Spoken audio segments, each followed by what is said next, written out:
All right. Yes, I'm live. Yes, I'm back. I'm back. I apologize in advance because I forgot to set this up. I literally set this up a few minutes ago. So if you're wondering why you didn't get a reminder or a notification, it is 100% on me. I made a mistake. I did not set this up.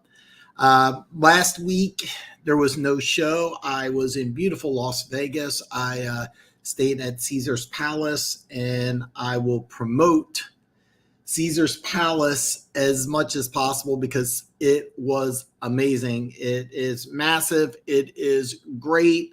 I absolutely loved it. And now that I'm back, and I have been doing draft stuff pretty much all week. I actually have my mock draft set up. I'm going to watch the combine, and I'm going to make sure there's not too many crazy things that are going on. But I pretty much got my mock draft all ironed out. For me, the draft starts at pick number 5. With the New York Giants, because after the first 4 picks, I think are locked. I got my first 4 locked. I don't think there's any changes. The Giants at 5 is where the draft really gets creative because you have picks 5 and 7. Do they trade for a quarterback? I know publicly they've said that they want Daniel Jones, but when you have both picks 5 and 7, there's rumors of Kyler Murray. I talked to a Giants fan yesterday. He said he thinks Kyler Murray is going to be a starting quarterback for the Giants next year. He says he thinks Kyler Murray is going to be it. I don't think so, but I could see Deshaun Watson being traded there. I've been public. I said that would be the perfect team for Watson to go to. You have the draft capital. You have a big market. That's where the draft really, in my opinion, gets creative because you have the Giants at 5, you have Carolina at 6, and then you have the Giants at 7, and it's going to be ready to roll. So I love the draft. What I've done is I use the Draft Network to do my mock drafts. And by the way, I'm going to warn you, I've seen some crazy mock drafts through PFF. Do not use the PFF trade tool. One in particular, I wish I would have saved it. Had Pittsburgh trading with Denver going 20-9, giving up a 3rd and a 4th. And I think it was a 3rd this year, a 4th next year. And I just it's just some goofy stuff. So be careful if you use the PFF tool. It doesn't work right. All right. Oh man, Funk, how's it going, brother? Man, the week off was good. I actually drove from Kansas City to Vegas, and I finally understand the appeal of Colorado. I drove back from Colorado during the day, and I finally understood how beautiful Colorado is. And apparently, though, here's a warning. If you've never been to Colorado, apparently it's a state law that you have to get high as fuck before you get into a car. It is the craziest driving. I-70, 60 miles west of Denver, heading towards Denver, came to a complete stop 7 times.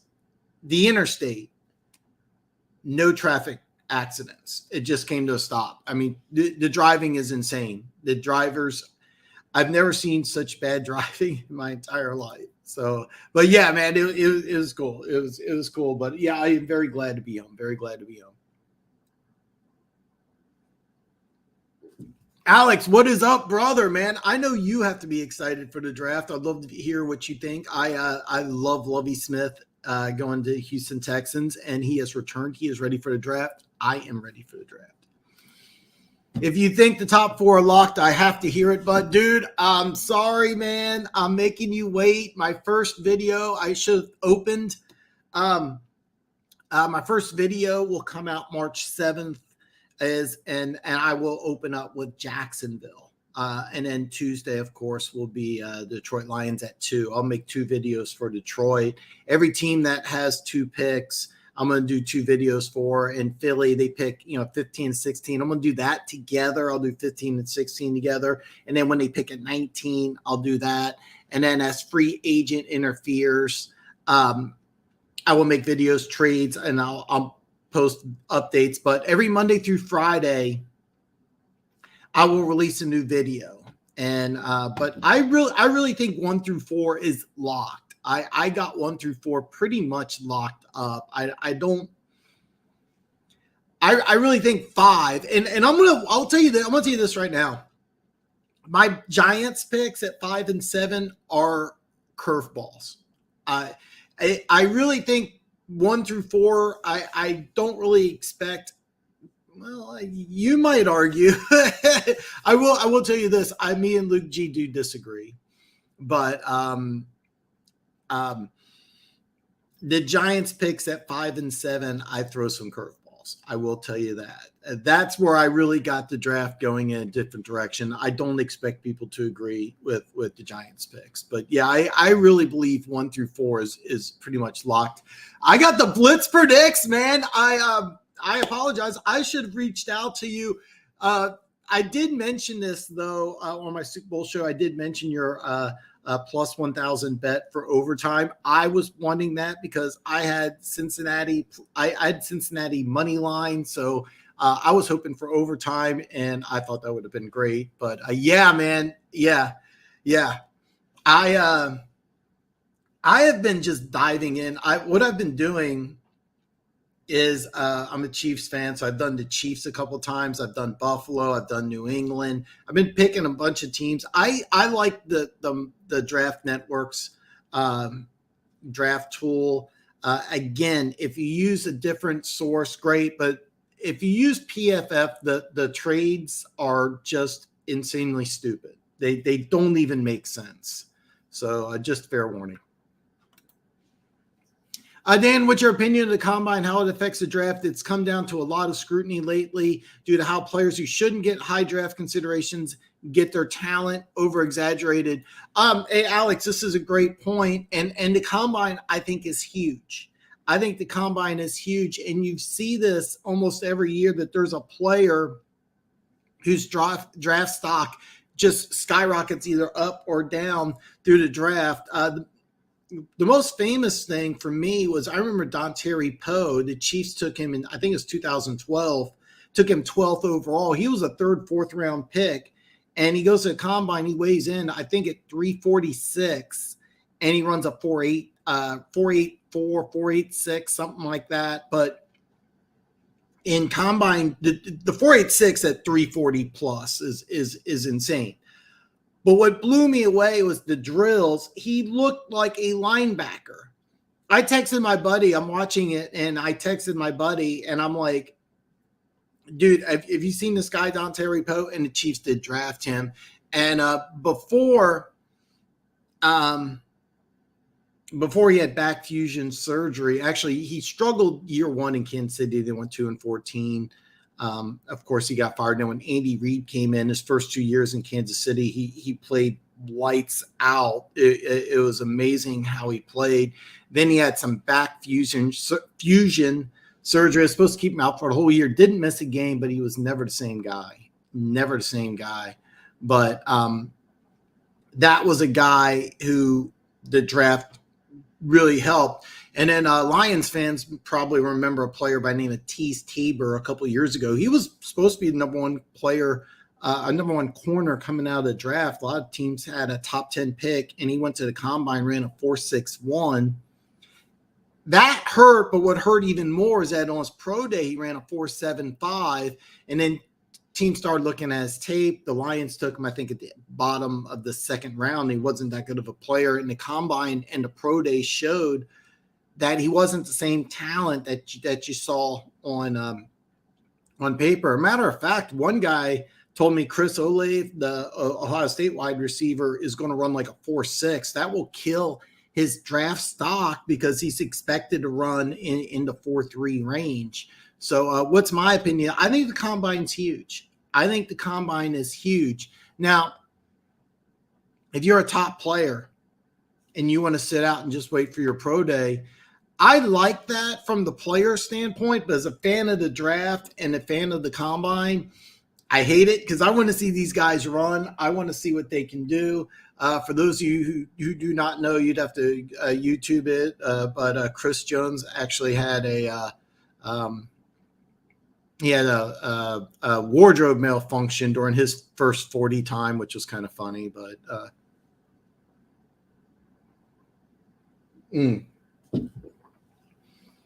But my opinion is that the combine really affects you, and it should. It should. You prepare for it now more than ever. You know what's going on. You've probably seen it before. I have YouTube TV. I don't have a standard cable, and so I canceled it after Super Bowl. But it lapsed March 13th, so I'm going to watch the combine as much as possible. And there's a lot of times there's different things I look for different players. All right. Linebackers, safeties. I'm not the 40 times important, but I want to see how they move.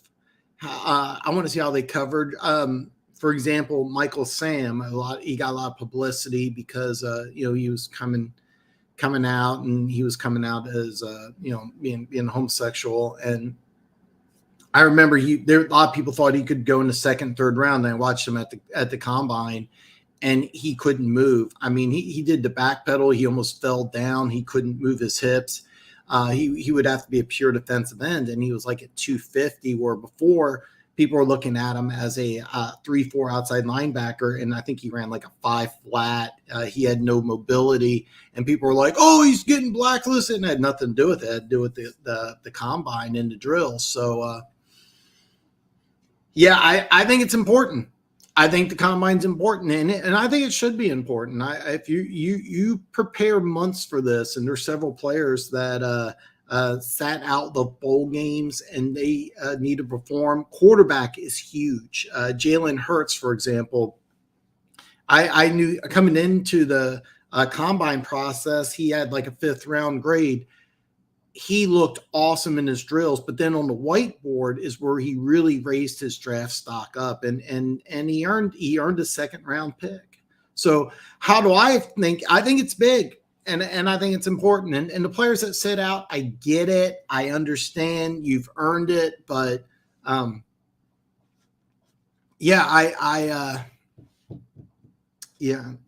Anyway, I kind of went all rant there. So, but yeah.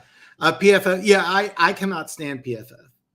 When somebody throws something out that it's PFF says this, I don't have any respect for it, even though PFF did say Creed Humphrey, the chief center, was the #1 center in the league. I like that.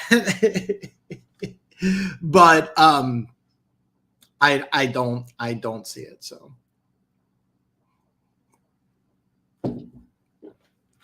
Man, Funk, I feel like such a dick because that was a tease. That was a tease. So Funk says, "I'll patiently wait to hear your locks." And I was off last year, and then that Luke G's been on. I've been off. I will tell you this: me and Luke G do disagree. I will give you that tidbit. But yeah, I got 1 through 4. Almost regardless of what happens at the combine, I got my first 4 just down. I think the Giants at 5 is where I got some curveballs, but I want to see what happens at the draft to confirm my curveballs. But I kind of don't want to ruin it because I'm really looking forward to doing these videos. All I'm going to do is just Monday through Friday. I'll keep the videos short, probably between 5 and 10 minutes, but I'll talk a little bit about what the teams could do if the teams want to trade up, teams want to trade down, give you some options, and then I'll give you my picks. But I really have 1 through 4, unless something dramatically happens. I got 1 through 4 for me is almost, unless something dramatic happens at the combine or off the field. I'm pretty sure that's 1 through 4 is a lock, and then 5 with the Giants, I have some curveballs, some big curveballs actually. So Alex says Watson will be traded by draft week, and there are new rumors of trades around Laramie Tunsil and Brandon Cooks. I've heard of the Tunsil trade rumors. I haven't heard so much about Cooks, and I would really I could actually see Tunsil, but I would be really surprised about Cooks. And the reason why I'd be surprised about Cooks is that this is a wide receiver number 1, but he's been to multiple teams. He's had concussions, he's had injuries, but he's a wide receiver number 1. And he really should be. I mean, if I'm Houston Texans, I'm looking at Cooks as my wide receiver number 1. I can understand why you'd want to move on from Tunsil, get some more draft picks. If I'm not, by the way, there's no trades in my mock draft. I'm just giving you the order that they're in. But I will say this: Houston at 3 would be a prime candidate to trade down, but I don't think that they're going to get any takers. But if I'm the Houston Texans, I would want to get out of 3. And I really think that the Giants would be the ideal team for both Watson and the Houston Texans, because they have enough trade capital to make it a worthwhile trade and have both sides come out as a win. Plus, if you put Deshaun Watson on the New York Giants, I think that you would have a playoff caliber team. I thought the Giants were going to be a playoff caliber team last year.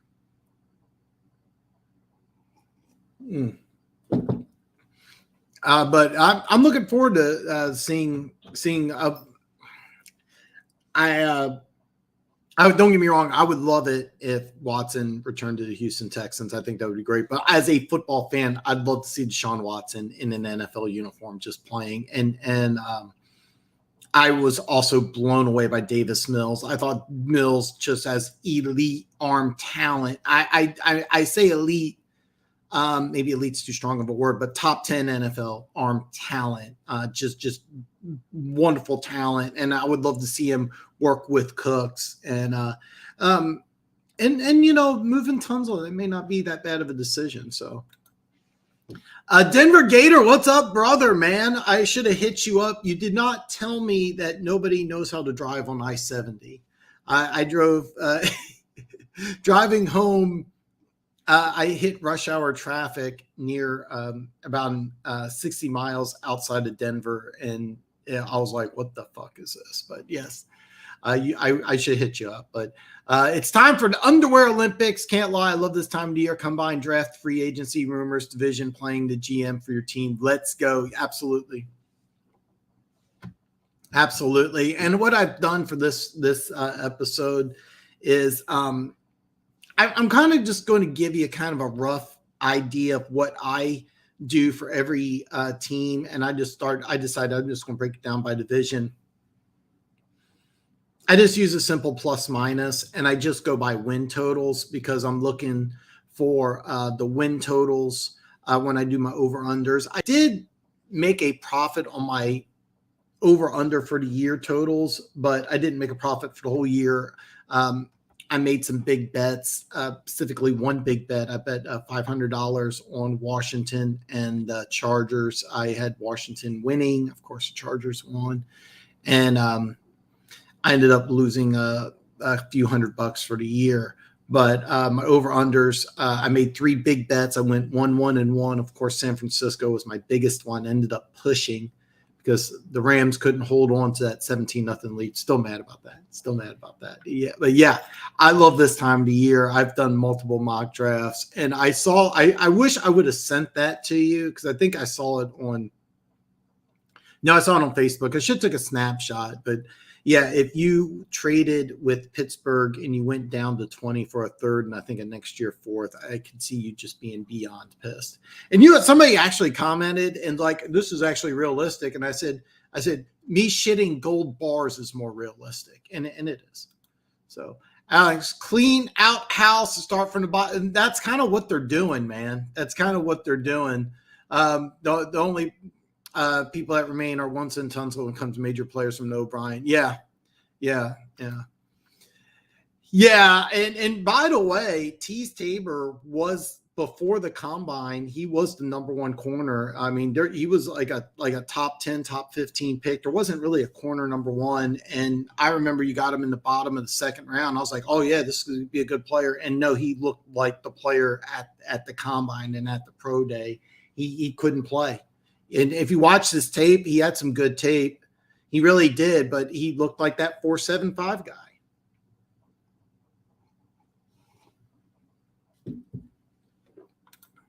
Dan, how do you feel about the 150 kids that may boycott the combine? I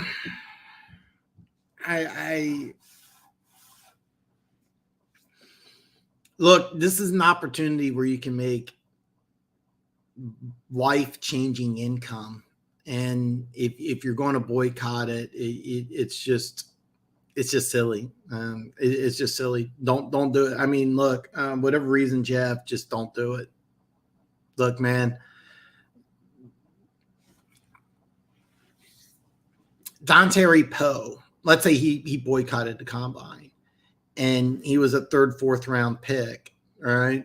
And because what happened with Dontari Poe was that he got injured at the start of his fourth season. He didn't get that second big contract. The Chiefs tried to give him a 1-year deal. If I remember right, Indy wanted to give him a 1-year deal.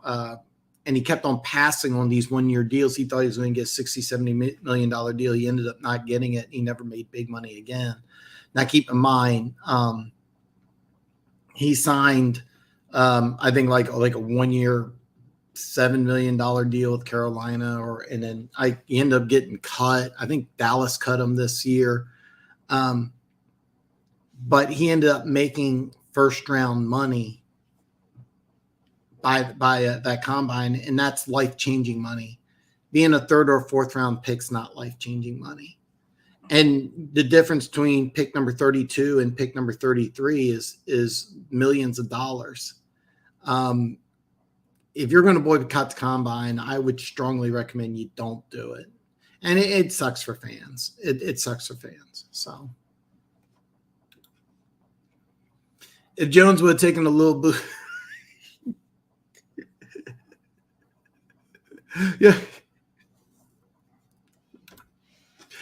Hey, Funk, I saw the boycott was because of the bubble, complete solitude when not at practice. I think they started lifting the bubble rule, not sure.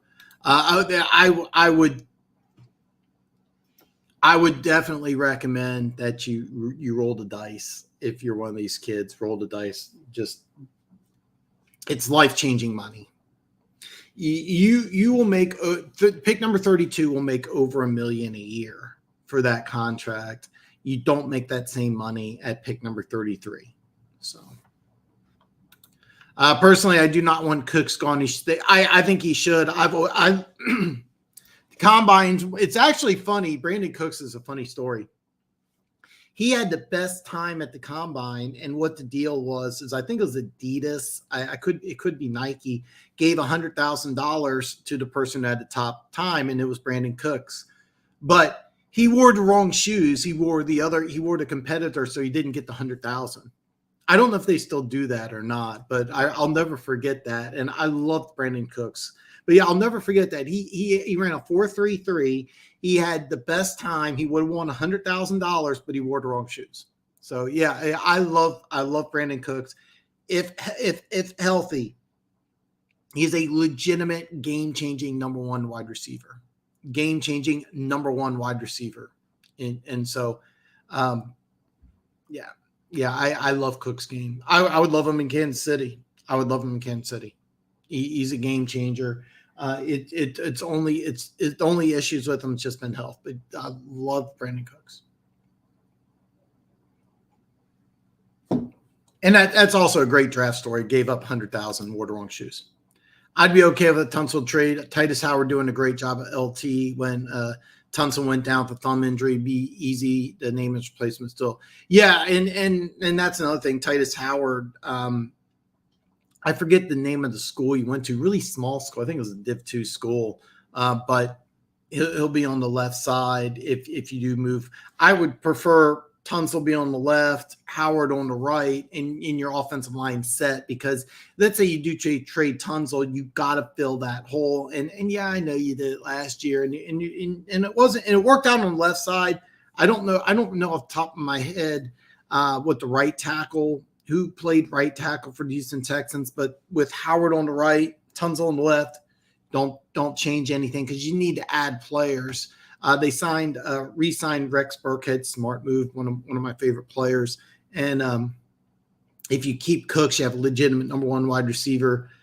Drawing a blank on his name. Nico Johnson, you drafted him next year, and he is a guy who's just got tons of talent. Should be your number 2 going into the season. I don't know if he's going to be your number 2 or not, but I just named all these guys on the offensive side of the ball, let alone your defense is going to be, I think, massively improved with another year of Lovie Smith, because you went from a 3-4 to a 4-3. You had to make a lot of changes, a lot of players moving around different positions, and you're also going to get a pick at 3, which I do expect you to try to move out of. But let's just say you get a pick at 3, you're going to add a talented player probably to that defense. Spoiler alert.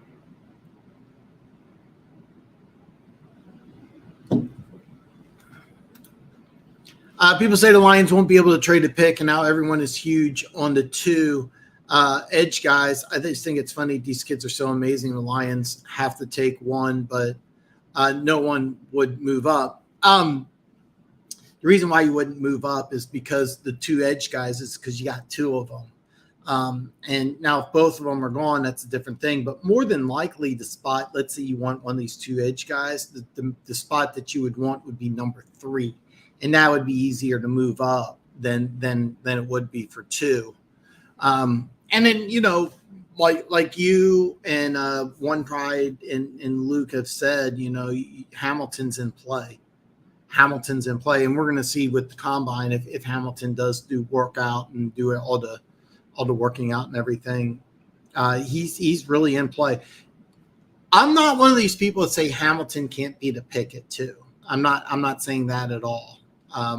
So that's kind of what the majority of people think. I use Daniel Jeremiah's top 50 board. He has Aiden Hutchinson as the number 1 player in the draft. Hutchinson really doesn't fit to what Jacksonville wants to do and their needs. So could you get a guy like Hutchinson? Could a team trade up to 2? Sure, but it'd be much easier to trade up to 3. That's why. And I mean, let's just say a team fell in love with Hamilton. Could you have a team trade up to 2 for Hamilton? You could get the Giants, but the Giants got multiple safeties. They got Peppers. They got Xavier McKinney. They moved Jordan Love, who was a corner. He played at safety and played well. So that would be unlikely. Carolina probably wouldn't move up 2 for Hamilton. They might be interested in moving up 2 for an edge rusher, but that would be unlikely. So who would move up to 2? If you're going to move up to 2 for one of those 2 guys, it'd probably be better off just trying for 3.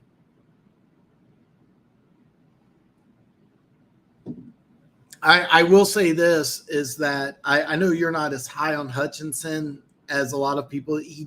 I know maybe it's because he's a big, tall white boy. He wears number 97, but he reminds me of the Bosa brothers. And I'm just saying that would be a great pick for Detroit. That's all I'm saying. I have heard they aren't planning on that anymore. It's just rumors. I think it'll go. I do think it'll go. America Football Network, man. Man, good to have you on here, man. Good to have you on here. We all too. I done a collab with the Blitz Predicts. We had a great time. Me and you should get together and do something as well. All my social, you know what? Because I apologize. I just set this up. My social media links aren't listed below, but hopefully you can find me on social media. We'll chat and hopefully we can do something together here soon. Sean McVay is committed to returning to the Rams next season. I knew McVay.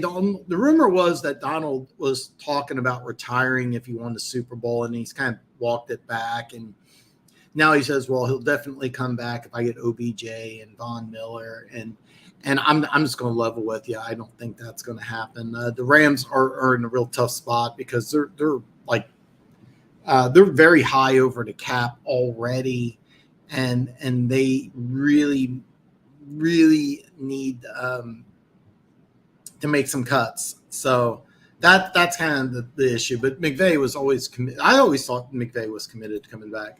The difference between 32 and 33 isn't that big anymore, at least against the cap. The main difference is no. The contract is a big difference for the player. Now, and the reason why I say that is because at pick number 32, you're a multimillionaire. But at pick number, well, you're still a multimillionaire. You'll get like a 4-year, $2.1 million contract, but you aren't a millionaire that first year. But your contract will give you multi-millions. Ideally, you save the money, invest it wisely, and become a multimillionaire. But at 32, you make over $1 million a year. At pick number 33, you don't. There's a major drop off. Pick number 33 makes like 35% of what pick number 32 makes. It's all slated. It's all slated. Pick number 1 will make X amount of dollars, and I don't have the exact chart, so I'm just throwing numbers out there. But the difference between pick number 32 and pick number 33 for the player, the individual player, is literally millions of dollars, especially if you're a quarterback. If you're a quarterback, pick number 32, you have life-changing money. If you're a quarterback and you're at pick number 33, you don't have life-changing money. And that's why it's huge. And I'm talking about the kid. For the NFL team, it's really not that big. That's why pick number 32 is really interesting, because if you're a team, and we've seen it before, Teddy Bridgewater, I think Minnesota traded up to get the 32. Baltimore traded, I think it was up or down. I think it was up. Pick number 32 to get Lamar Jackson, because you really want that 5th year. So that's why Detroit at 32 really has a nice option. Of course, I know you would have rather picked in the mid-20s, but yeah, you're right. But I'm talking about the kid. And this is why you do want to participate at the combine, is because you want to be a first-round draft pick. Alex, what's the word on Donald? And what it is Aaron Donald was threatening to retire. I don't think he is. And I was kind of debating this, is where do I put Aaron Donald at all-time best defensive lineman? Universally speaking, Mean Joe Green's the best defensive lineman who ever lived. A tackle, anyway. Interior defensive lineman. Let's just call it interior defensive lineman. The best defensive lineman I've ever seen was Reggie White when he was with the Eagles. He was the best defensive lineman I've ever seen. And then J.J. Watt, he had 3 years where he had, I think it was like 20 and a half, and then 22, and then he had like 16 or 17, and he's swatting down passes. In that 3-year stretch, he was the best I think I've ever seen. Aaron Donald for the last 5, 6, 7 years has been the best defensive lineman in football. And I'm beginning to wonder, is he the best defensive lineman I've ever seen? Is he as good as Reggie White in his prime? And I'm going to say just like maybe a hair below, but can you make the argument Aaron Donald might be the best defensive lineman to ever play? You can actually start making that argument. And even if he retires today, which I don't think he will, he's a first ballot Hall of Famer. He's that good. He's that good. So, and I don't think he's going anywhere. I don't think he's going to retire. I don't think he's going anywhere. I think he wants his guys back, but that's not going to happen. I would love to see the Rams do what Tampa Bay did and bring everybody back, but I can tell you it's not going to happen. Trying to call you, he's talking to Aaron Donald. Funk, Lions fan. The reason no one wants to move up is because there's several good edge rushers. It's not worth giving up picks and move up when there's still solid edge rushers at that pick. That's why I'm not touching Tibb or Hutch. And this is it, by the way, two's open. There's I have who I think the Lions are going to take. I think that I got my Lions pick kind of dialed in, but you can make an argument for several different players. So Lonnie Johnson is staying at safe. I thought he was staying at corner. I thought Lonnie Johnson was going to play corner, and I love Lonnie Johnson at corner in that defense. So, and I get that. I get that, and I get that's why you want to avoid that because you can still get an edge rush at 32. You're not going to get a safety at Daniel Jeremiah's latest mock draft had the Chiefs taking the Michigan safety at 30, and I'm drawing a blank on his name. He's a really good player. He's a really good player, and I'm kind of surprised that you wouldn't like that pick at 32. But Funk, I haven't seen much around Aaron Donald when it comes to Rams. Probably here soon, but I'm waiting at the moment for that info. Yeah, he's going to play. Aaron Donald's going to play. I would be shocked. Mike,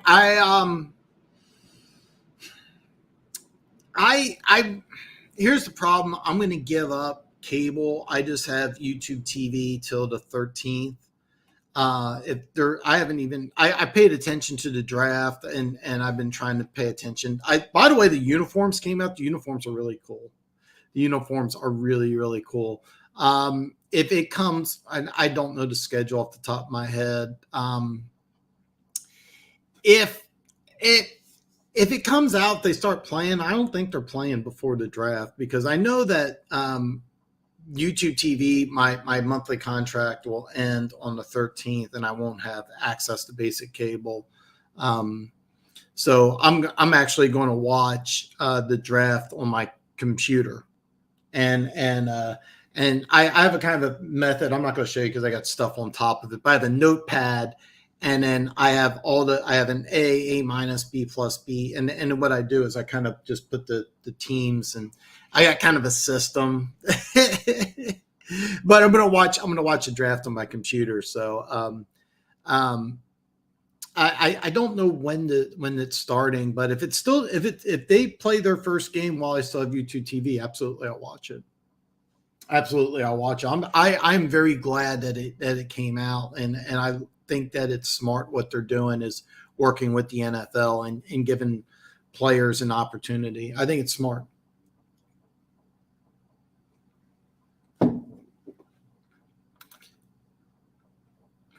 I'm not big on Hutch because outside Ohio State game, I'm watching Phil Ojebayo pops more.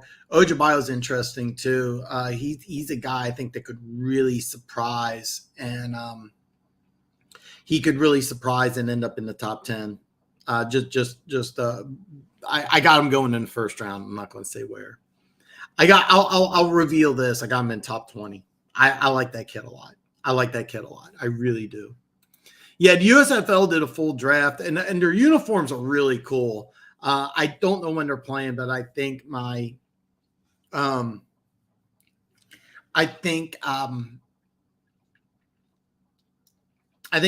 contract ends before they start playing. So unfortunately, I won't be able to, and that's kind of a shame because I would love to watch it.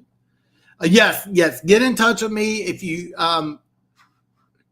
Worst case scenario, hit me up via email. You should have some of my social media links. I think we follow each other on Instagram. I could be wrong about that. Yes, let's get together. I went on the Blitz Predicts. I actually did a show for him when he went on vacation, and we both had fun. I had fun doing it. He said he enjoyed it. He's been on every time somebody's come on my show, it's always been great. I've not had one time where somebody's come on, I'm like, yeah. And I've been very, very, very lucky. Very lucky. Every time I've had somebody on, it's been great. I'm not big on Thibodeau because Utah and Washington games I watch him get shut by TEs. The thing with Thibodeau, is that the ceiling is off the charts. He came into Oregon like at 230, 235, and he's bigger. I want to see what he weighs at. I think what he might do is he may do like his height, weight, and then not run, and then try to drop some weight and then run at his pro day. But I mean, the athleticism's off the charts. I mean, he's not a finished product like people are comparing him to Myles Garrett. He's got that athleticism on a lesser scale. Myles Garrett's a different athlete, but he has a massive ceiling. But you have to understand, with drafting Thibodeau, this is a guy who you want him to put on the NFL 20. You got to get him to do some moves, but the upside is just massive. The upside, I think Thibodeau's upside is the highest of maybe anybody. And I'm curious. I really hope he does all the drills and everything, because if he does all the drills and he runs and he does the jump, I mean, you'll see somebody who's just got massive upside. But yeah, there's some games where this Utah and Washington where it's like, hey man, a tight end shutting you down, it shouldn't happen. You're drafting upside, and he has a burst that when he's in a 3-point stance, his burst is crazy high. So I think I find it interesting for the QBs, or each team was some familiar names, some not so familiar names. Yeah, Shea Patterson, he was a 5-star player, was at Ole Miss, never really blossomed, went to Michigan, didn't really blossom, but he was the first player chosen. I can't pronounce his name. He was in Kansas City's camp. He was with the Texas A&M. He's got a apostrophe in his name, but he was a lot of fun. He was a lot of fun to watch. Really exciting player, Jamalu Tumalu. It's something I'm not even going to try to pronounce it, but he was a guy who was a lot of fun to watch at Texas A&M. And Shea Patterson, coming out of high school, was a 5-star recruit, could have played it anywhere. And it was kind of, a lot of people were like, why can't this guy play? And so USFL is perfect for a guy like that. And whoever chose to play from, I can't pronounce his name, whoever chose the Texas A&M quarterback, that's a guy that I really want to watch. He'll be a lot of fun. He would be my dark horse candidate for MVP. LT played outside linebacker. I know, if I remember right, you're 15, so you're really young. But if you watch highlight films of him, because he's on the line of scrimmage a lot, I get that's why you want to call him a defensive lineman. But no, he revolutionized the 3-4 outside linebacker position. The Michigan Panthers drafted Shea Patterson. That's his name, Jordan JT. We'll call him JT. And the Philly Stars drafted Byron Scott. Northern Generals drafted Ben Holmes. Jordan Tamal, that guy was a lot of fun. I watched him at Texas A&M. Really liked his game. Really, that's my candidate for MVP. A lot of fun to watch at Texas A&M. Yeah, and the one thing is, I think he's 15. But yeah, I get it. Have you guys seen? Yes. Daniel Jeremiah had him at 8 or 10. In his latest draft. I don't have it yet. I don't have it memorized yet, but I refuse to pay. I probably shouldn't admit this because I have a channel. I refuse to pay the $4.95 or whatever it is a month for the ESPN Plus, but I used to be obsessed with the Mel Kiper draft, and I love Mel Kiper. Mel Kiper's got one of those personalities, you'll love him or you hate him. I love him. But because I refuse to pay that extra couple bucks for the ESPN Plus, I have to, look for it on YouTube. I do follow his podcast, which I really like. But right now, I consider like the gold standard Daniel Jeremiah. And it's funny because there was one guy who was just blasting Daniel Jeremiah and I'm like, dude, like I disagree with multiple picks on Daniel Jeremiah's mock draft, but I'll never come out and say you don't know what you're talking about, Daniel Jeremiah. I mean, this is a guy who makes millions of dollars on his draft knowledge. So, but yeah, he had Thibodeau. I should have had it pulled up, used as a reference point, but like 8, 9, or 10, I can't remember which. And yeah, he hasn't fallen. He's not the only one. Houston Gamblers drafted Clayton Thorson. Stallions drafted Alex McGall. Pitt Maulers drafted Kyle Lowetta. New Orleans Breakers drafted Kyle Sloter. There's some good players in the USFL. Out of those guys, I remember Kyle Lowetta. I really liked him. Denver Gator, it's a question of his work ethic, but I think everything will be good and he'll be a top 3 pick. The thing with Thibodeau is he was really banged up and he didn't miss any games. And that's something that some teams are really going to like and other teams aren't going to be as high on. Number 32 pick will hit for the cap at 233 and 34 at 188. Both are life-changing amounts. I know you did some work because of the numbers, but I think it's completely different because you're making – let me do some more research because basically the pick at 33 makes – I remember it's like at a third. It's like at a third. There's different things for different positions, but there's a big difference in the money. So, okay, yeah, my YouTube TV will end, so I probably won't be able to watch it. If for some reason or another I decide to get into it, I will watch it. It's just that right now the only thing I watch on YouTube TV is the NFL Network. I was rewatching the Chiefs Bills earlier today. They had like the top games, and I tuned in for the last part of the Chiefs Bills. So yeah, reach out to me, man. We'll talk. Me and Red Sea, Corey, actually, he changed it. It's something different. We're like in a group chat. And I kind of want to introduce you to some of the people that have been contributors of my show in the past. And I should have done it for this show, but I really want to get more people involved in coming on the show and talking. Don't get me wrong. I know you guys love listening to me talk, but I really like when other people are on. You don't know this. I used to have a show on Wednesday and a show on Friday. And Wednesday I had Corey, I had Homeland.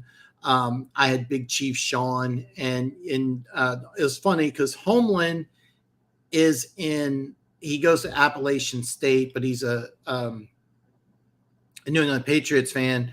Corey lives in New England. He's an Arizona Cardinals fan. Big Chief Sean, me and him met in person a couple years ago, and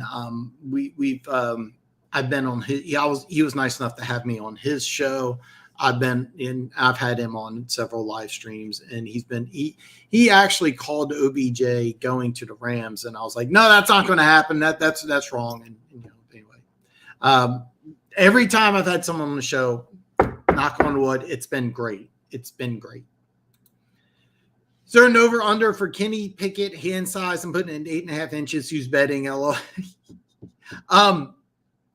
That's been a big topic of conversation. A big topic for conversation, and he's done the smart thing. And anytime he's been questions about it, he just says, "Hey, look at my numbers. Look what I've done. It doesn't affect anything." And it does affect things. It's a big. If you don't believe it, just go outside, take an NFL football, go outside and throw it, and then take a mini football and throw it and see which one's easier. It's a big deal. And he's saying the same thing, and he's saying all the right things, and his arm looks really good. So I get that his camp and people that are pro Kenny Pickett are saying, hey, let's just watch the film. Look what he does. He's got the size. He's got mobility. He's got some arm talent. But, the hand size is an issue. It is an issue, and I'm hearing under 8.5. I wouldn't put a number on it. I have no idea if there's a bet available. I haven't looked, but that's something that's a big deal. It's a big deal. And if he doesn't go top 10, that might be the reason. I don't think there's a quarterback that's really head or shoulders above the rest. different people say different things. I think when everything's said and done, you could have 4 or 5 quarterbacks go in the first round, but none of them are like, Trevor Lawrence was from last year. So thing with taking someone at 2 is they better show the effort on every snap. Tibb doesn't. Sorry, not sorry. Is how I feel. Tibb has all the God-given gift, doesn't always show it. Exactly. And there's a risk with Thibodeau. There's a risk. Some people really love the fact that he played every single game despite multiple injuries. Some people looked at him not playing full speed. Chris Jones, drafted by my Chiefs, he was supposed to be a top 20 pick. There was a lot of him taking plays off. There was a lot of film where he just like, I'm not going to play that hard. But the one thing I liked is I remember against Alabama, he was just dominating Alabama. He looked like his ass was on fire. And then, he had a game against Vanderbilt where he had like no tackles or something like that, where they won by 30 points and he didn't look like he cared. Coaches will always tell you that give me a guy who's got the ability but doesn't always show it every snap. I'd rather have that guy than the guy who plays with his ass on fire but doesn't have the physical ability. And you want it to be just the opposite. But the truth is coaches would love to have an ultra-talented guy that they can get the most out of him, and instead of the guy who's always playing at 100% but doesn't have the physical tools. That's just how the NFL is. It should be just the opposite, but it's not. It could be. I don't know if there's a bet. I haven't looked into that, but Denver might take the under. Okay, yes. Now keep in mind, everybody, for those. Okay. He's 15, so he didn't watch him. Lawrence Taylor revolutionized the 3-4 outside linebacker position because it used to be that a 3-4 outside linebacker when rushing the quarterback is you used a running back to block that linebacker, and that's just how football was played. Lawrence Taylor came into the league, and Lawrence Taylor came. I'm sorry, this just cracked me. This is by if you don't know who this is the greatest. This is what made the draft popular, and I loved it. And even though I love Mel Kiper, everybody, this is great. So, Lawrence Taylor changed that because you couldn't block Lawrence Taylor with a running back. He changed the way the game was played because what the Giants did is that teams tried to block Lawrence Taylor with a running back, and he just ran over, he ran around, and that's why Lawrence Taylor he literally changed the game of football because the way you coached against a 3-4 defense was that if your outside linebacker is rushing the quarterback, you use a running back. Well, you couldn't do that with Lawrence Taylor. So he literally changed the way the NFL was played because you put Lawrence Taylor outside the tackle. He ran. Somebody tried telling me Lawrence Taylor couldn't play in today's game. Lawrence Taylor could play in today's game, and he would be dominant. He was like 260, and he ran like in a 4.5, 4.4 range in an era where offensive linemen were about 260. But I understand what you're thinking of because if you watched all of his highlights, you're like, oh, that's an edge rusher. No, he wasn't an edge rusher. He could do it all, but he changed the game because when he entered the NFL, standard operating procedure was for an outside linebacker is you block him with a running back. You couldn't. Lawrence Taylor, that was a complete. You couldn't do it. You would get your quarterback killed. So yeah. And that's why Lawrence Taylor, in my opinion, and most people's opinion, is the best defensive player to ever play the game. So I think Phibbs is failing or fail. Okay, I'm going to say failing because he's already signing NFL merch. He seems more about himself than football, in my opinion. Being told you're going to be first overall for 5 years got in his head. That's definitely a possibility. And before this season started, your boy, he's not in the chat today. But One Pride, he was wanting Thibodeau at number 1. So yeah, that definitely got in his head. This is so great. By the way, after the show, Google who the hell is Mel Kiper. and watch the clip. It's awesome. Dan, I'm on over the cap right now, looking at the cap hit for each pick. Last 12 kids picked will hit the cap at 727, 665. New system set kids up for it. Yes, if they're smart. One thing you have to understand is that, unfortunately, the way they're taxed is like 45 to 55% of that income goes to Uncle Sam. So that's something a lot of kids don't get. I remember, oh God, what was it? Carson Palmer. He remembers signing that contract, and then all of a sudden he got his first check, and he's like, "What the hell? This is half," and like half it went to, yeah. So yeah. Seriously, if I was going to enter the draft nowadays, I would. Or do you mean would not have an agent? This is why you do want to have an agent. Here's the thing. This is, a lot of people don't get this, but NFL agents make about 2 to 2.5% on contracts. Where agents make their money with the big time players is on endorsements. Like every time Patrick Mahomes is on TV doing a commercial, his agent makes like 50 to 75% of that money, not Mahomes. I mean, Mahomes is getting paid for it, but the majority of that goes to the agent or the agency company. Any commercials, any endorsements, that's set up by the agents. The agents make money off endorsements, not so much the players. Player contracts, it's a lot of people have the misconception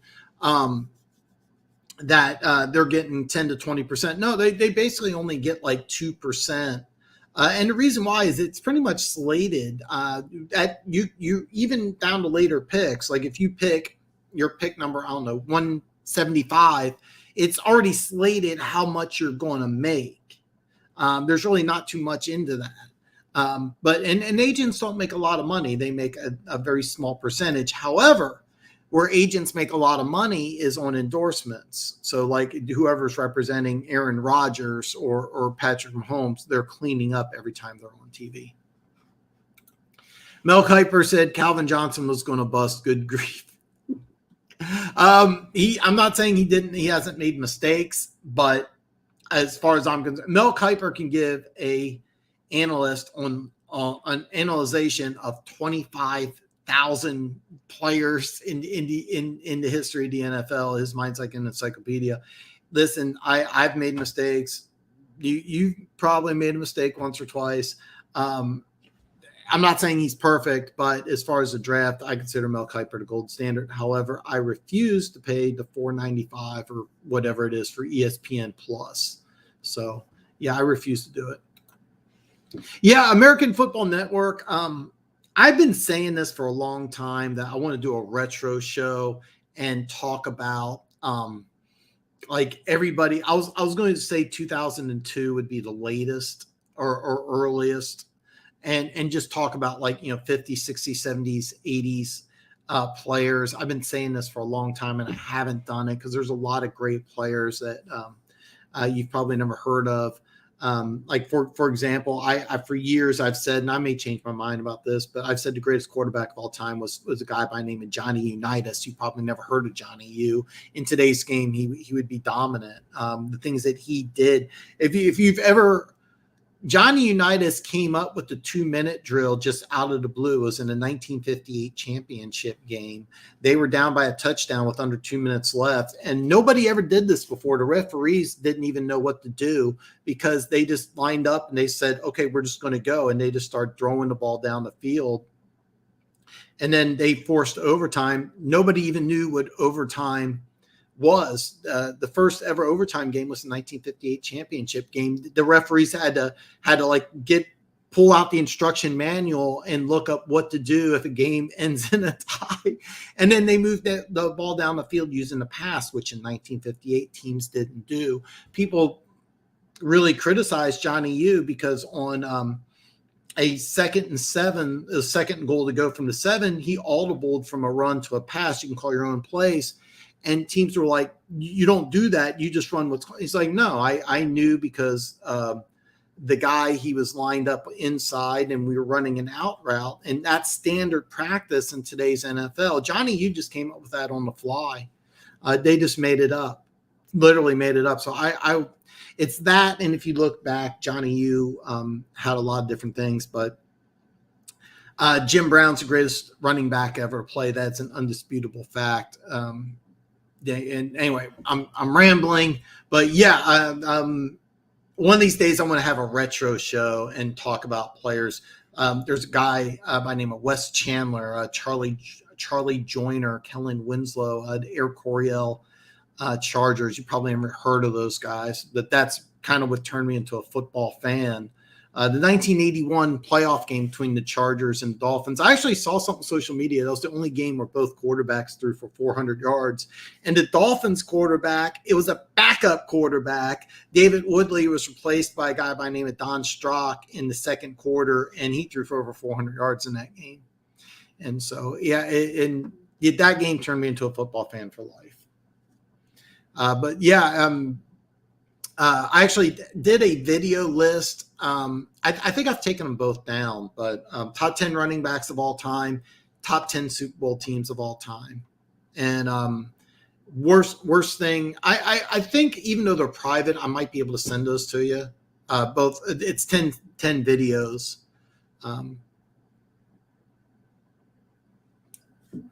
I did it a long time ago, but I might be able to send them to you, even though I've taken them off my list. So,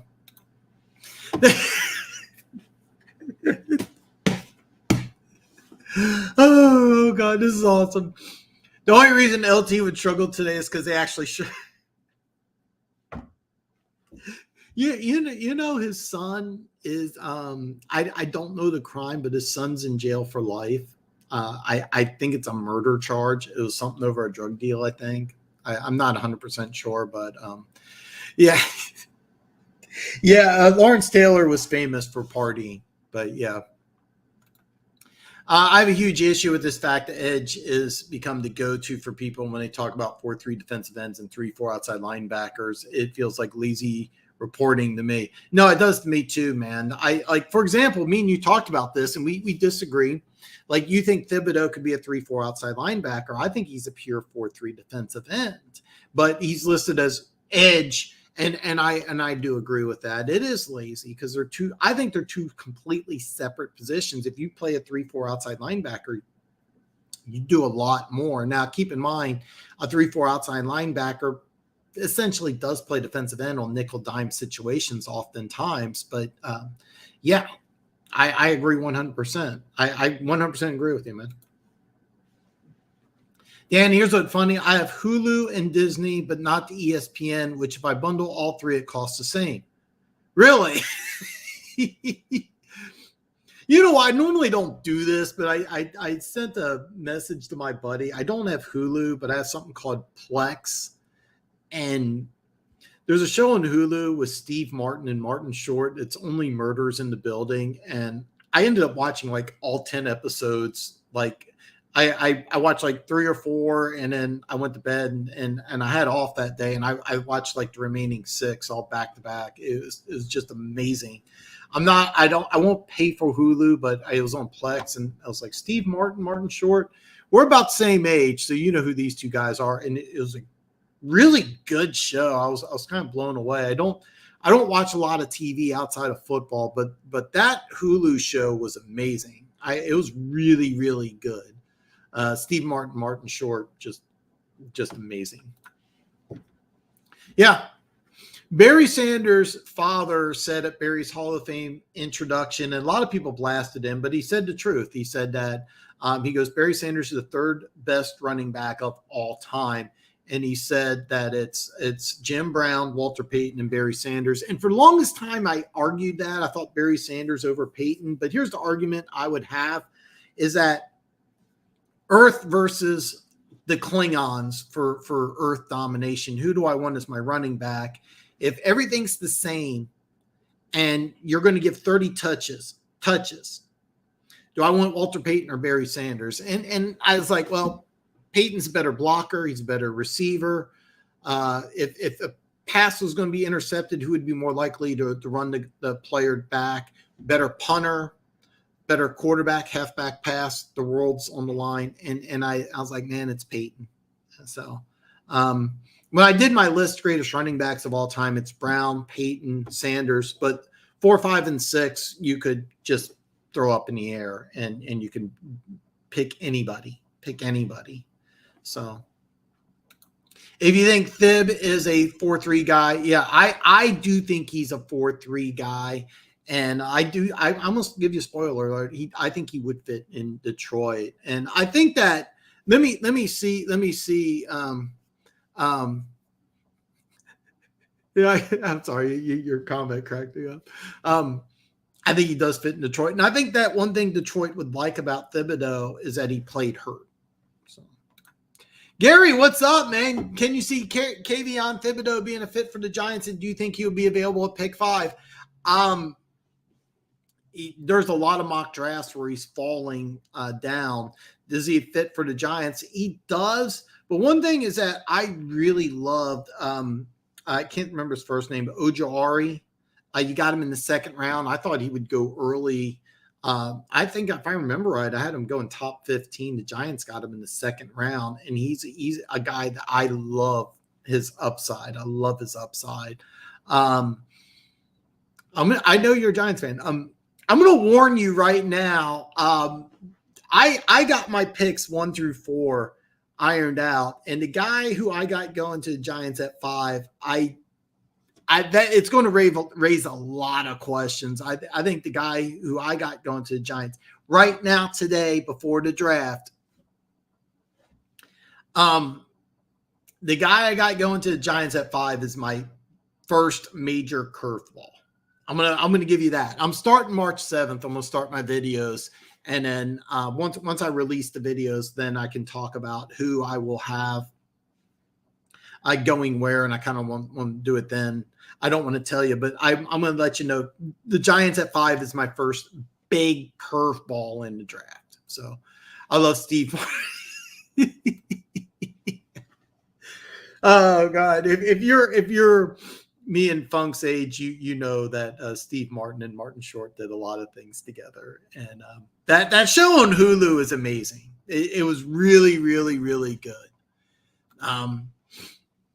It's supposed to say it doesn't fit. The Giants run a 3-4. Okay, I know, but primarily they play nickel, and I think Thibodeau does fit for the Lions. I think it does fit, but you would have to get a little creative. You would have to get a little creative with him. He would be in your base nickel package. So what you do when you run a standard 3-4 is you would have to have them on the outside. And I mean, there's a lot of players like for example, crap. I'm an hour into the show. I already having my first brain freeze. One of my favorite players coming out of the draft, he goes to Denver. I'm drawing a blank. Anyway, NC State 4th overall. Anyway, he's a 4-3 player, but he plays outside linebacker opposite Bradley Chubb. Okay. Bradley Chubb is a 4-3 guy, but he plays a 3-4 defensive end. And Thibodeau's a better athlete than Bradley Chubb, but Bradley Chubb excels at that 3-4 position. I think Bradley Chubb, and I don't think they're going to switch defenses in Denver. I should have done a little more research because I put something together for the show, and I meant to share it. I mean, we're an hour into it. I might just read it off. But Bradley Chubb is not a 3-4 outside linebacker. That's what he plays. And he's gone to a couple Pro Bowls, and he's an excellent, excellent player. But he's really a 4-3 defensive end. Same thing with Tom Ali. He was drafted to be a 4-3 defensive end. He's not really athletic enough to be a 3-4 outside linebacker. Excelled as a 3-4 outside linebacker.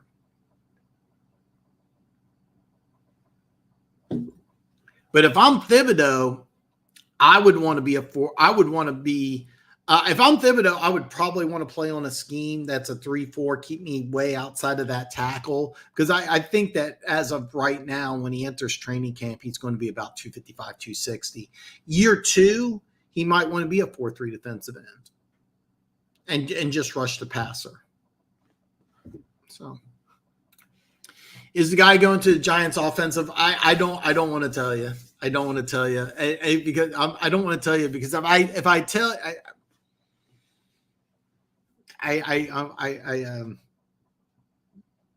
it's a curveball. It's of all the mock drafts so far, I haven't seen anybody put the player I've picked at 5. Nobody's done it so far. And the reason why is because I think when the combine happens, I'm expecting this particular player to have an awesome combine. I'm kind of waiting to see if it happens, because if it doesn't happen, then I'll redact it. So yeah, where if I was seriously, I know that he's had issues in the past, and I know that he was on a TV show, but Chevy Chase has a reputation of being difficult.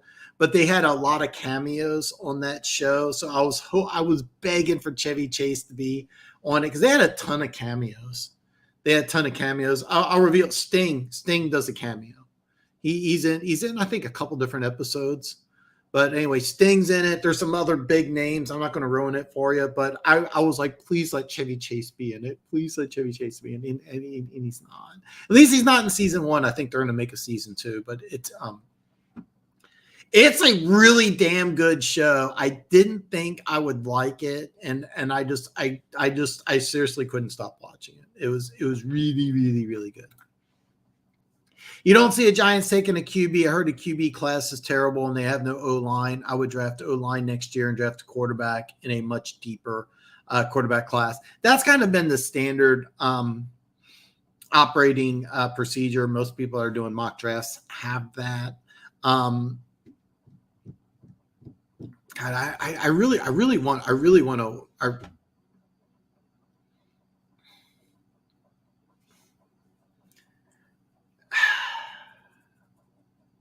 Funk. I'm gonna skip it, but yeah. God damn you, Funk. Yeah, I could see. I still think that the Giants are really where Watson ends up, and I think 5 and 7 somehow one of those picks goes to Houston. That's kind of what I'm seeing. The biggest reason I could see Thibodeau being drafted by Detroit, Holmes very familiar with West. I could see that too. He's got a lot of pull over the last couple of years. He's probably already spoke to the head coach of Oregon, probably knows the type of kid he is. So, and I'll be honest, I think Hutchinson's a better fit than Thibodeau. But if Thibodeau went to Detroit, I would think that, you add pass rush, he would be a game changer. But he is a guy that has some question marks,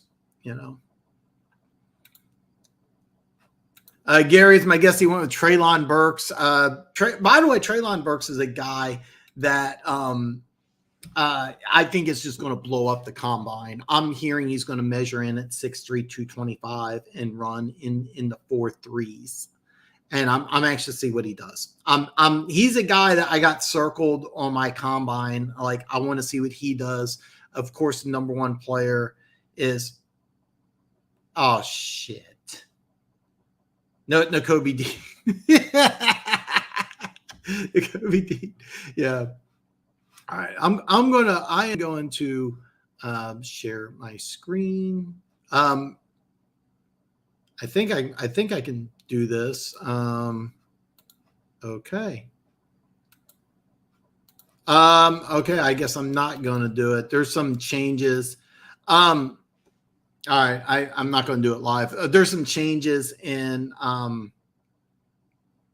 the StreamYard. There was an upgrade and there were some changes. So I should have tested this out before I came on. So I'm just going to start here, and I'm going to go over to AFC West. I have a spreadsheet. I was just going to share my. Hold on, let me try this. Okay, okay. All right, here it is. Okay. They've this is different. Okay. Wow. Okay. All right, here we go. Here we go. This is different, by the way. This is a change that StreamYard's using. So this is kind of what I have. Um, when I break down the teams, this is what I'm using, and it's just a very simple. It's a plus minus scale. Basically, what I do is I'm using just the teams from the team win total from the years. For example, Kansas City went 12-5, and I got them as a minus. Is that I think they'll be less than 12-5. I'm a Chiefs fan, so I'm really, really, really hoping that this isn't true. But right now, I don't think the Chiefs are going to be as good as they were last year. That's why I got them at a minus. Keep in mind, they already lost Anthony Hitchens. There's talk about cutting Frank Clark. They got to find a way to re-sign the Honey Badger, who's going to want a lot of money. They traded for Orlando Brown. They haven't signed him yet. This is not set in stone. This is not set in stone, but this is kind of how I look at it today as of, February 25th. The Raiders at 10-7, I'm going to say a push. I think a 10-win team is pretty accurate. This is kind of what I'm looking at as of today. But both the other teams in the AFC West, the Chargers, I think that they look better. You had a first-year head coach who almost took them to the playoffs. You got a really talented quarterback. I've been saying for a long time, Keenan Allen may be the best receiver. Nobody knows. This guy is really, really good. The defense is solid, but they did have some problems in the beginning of the year, stopping the run. Towards the end of the year, they got better. But out of all the teams, though, I don't like betting on rookie head coaches, so I probably won't put action on it. But the Denver Broncos as a 7-win team is definitely my biggest plus. Definitely my biggest plus. So this is a team I think that could easily challenge Kansas City, but I don't bet on rookie head coaches, so I'm not going to go ahead and put action on it. So when the Lions play, so Funk says when the Lions played the Rams this year, supposedly Holmes attended Oregon when he was there. You should have too, because this is a guy who even here it is, his draft stock's dropping and he's going into 10. So he's going at 10. I hope he was digging out info on McKinley, the safety. I'm not familiar with that player. I'm not familiar with that player. It sounds familiar, but I'm drawing a blank on it. Yeah, Keenan Allen's the guy people only remember when her team. Dude, I'm telling you right now, I said this. I've said this, and Chiefs fans hate it. He's a better receiver than Tyreek Hill. He's a better. If I had to pick a team, this is going to sound a little confusing. Tyreek Hill is better on the Chiefs because you have Patrick Mahomes and Travis Kelce. So if you put Keenan Allen on the Chiefs instead of Tyreek Hill, Keenan Allen wouldn't have the impact that Tyreek Hill has. But if I was the Detroit Lions, which player would I rather have, Keenan Allen or Tyreek Hill? I would take Keenan Allen.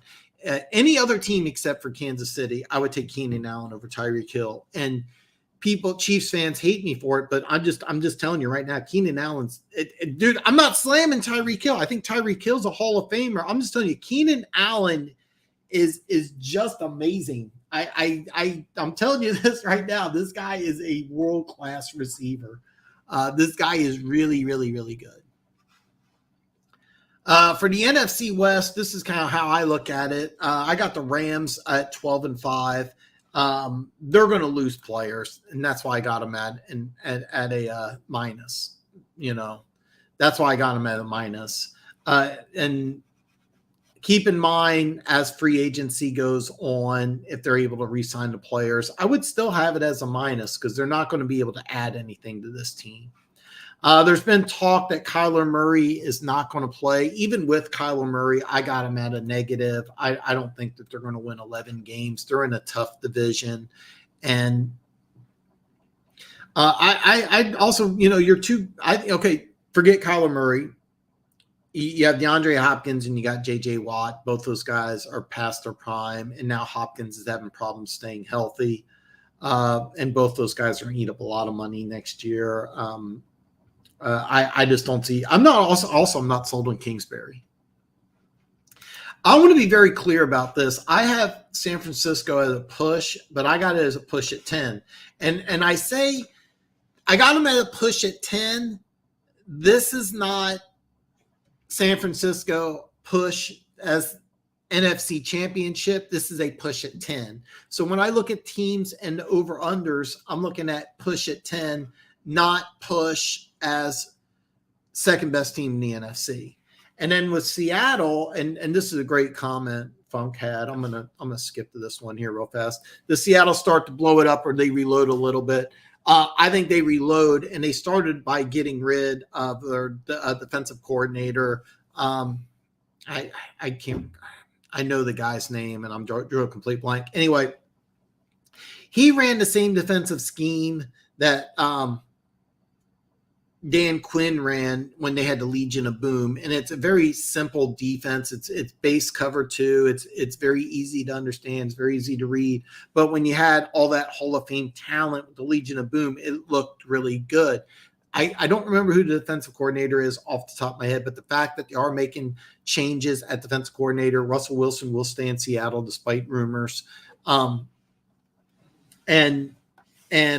this team will be better. I think if Russell Wilson's healthy the whole year, I bet on Seattle to win over 10, and they ended up not winning 10, and ended up working out. So I think it would have worked out if Russell Wilson's there. So anyway, Kingsbury's always been the guy I question. Even in college, he didn't finish a season. Yeah. He had Patrick Mahomes at Texas Tech, and his last year at Texas Tech, they were 5-7 with Patrick Mahomes. There were some questions, recruiting at Texas Tech's not easy. I get that, but if you got Patrick Mahomes, your quarterback, you gotta be able to have a winning season. I question him too. But, basically bottom line, the team of all these teams, the team that I would be most likely to bet on would be Seattle, because I really think that going into the season, I could see the number being anywhere between 8.5 and 9.5. And I would bet on the over on Seattle again. So Keenan Allen would still eat in Kansas. Oh yeah. By the way, when I say that Tyreek Hill would be better in Kansas City and Keenan Allen, I'm not talking about leaps and bounds. Like Tyreek Hill had set a Chiefs record with 111 receptions this year. And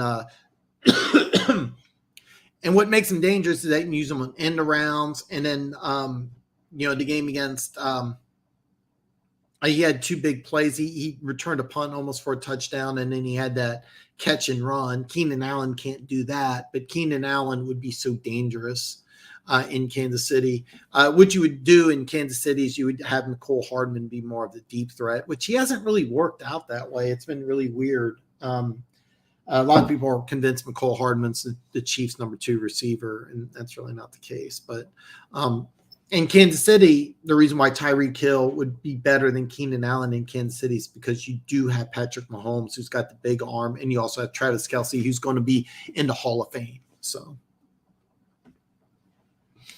that's kind of my thought process. But yeah, Keenan, I'm telling you this right now. Chiefs fans hate it when I say this, but Keenan Allen is better than Tyreek Hill. And that is not a slam on Tyreek Hill. I think Tyreek Hill, when everything's said and done, he's going to end up in Canton. Keenan Allen is just amazing on another level. I think he's a top 5 wide receiver, and nobody calls him that. He's that good. I watch a lot of him. I mean, he's really that good. Is the Giants trade for Deshaun Watson? That's a terrible move because he may never play in the NFL ever again. And has not played in a whole season. Fool's gold. You're entitled to your opinions. Go. No, you have a good point. Okay. I will say this. He has played a whole season. Oh, okay. I'm sorry. I missed. Okay. Let me reread this comment because I misread it. If the Giants trade for Deshaun Watson, that's a terrible move because he may never play in the NFL ever again and has not played in a whole season.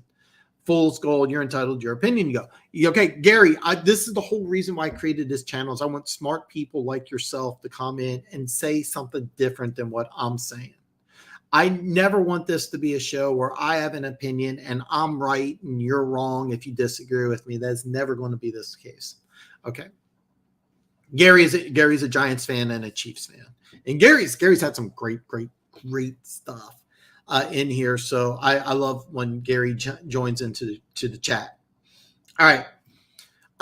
He will play in the NFL. Okay. The deposition's going Deshaun Watson's way. I've been very adamant that I think he's innocent. I think he's I think the lawyer, if you watch the TV show Better Call Saul, that's who I think is trying to sue Deshaun Watson, because it's been documented that he's gone to Deshaun Watson twice asking for six-figure settlements and agreed to sign a non-disclosure agreement. And it's just a shakedown. And Deshaun Watson is risking, his livelihood by saying, hey, no, I'm not going to pay the six-figure charge, settlement. And I believe because of that, I think if he was guilty, I think he would just pay $100,000 or six figures. He signed a 4-year, $180 million deal. So, I mean, settling for six figures, I'm guessing that's $100,000. I mean, it could be $999,999, but let's just say it's $1 million instead of $100,000. You're making over $45 million a year. So I don't have a problem with that. No, he hasn't played in a whole year, but when he did play, he was arguably, I mean, he led the NFL in passing his last year. And I think he's an elite quarterback. I think he's definitely a top 10 quarterback. If the Giants trade for Deshaun Watson, and the thing is though, if you're Deshaun Watson, you want to go to a creative coach, and Brian Daboll's definitely creative. Josh Allen was a below average quarterback, and he turned into an elite quarterback when Daboll's the offensive coordinator. So having a guy who with elite talent like Deshaun Watson, it makes sense for him to want to go with a creative mind. New York's a big city. You have big endorsement opportunities. A lot of players want to go to a big market because of the endorsement deals.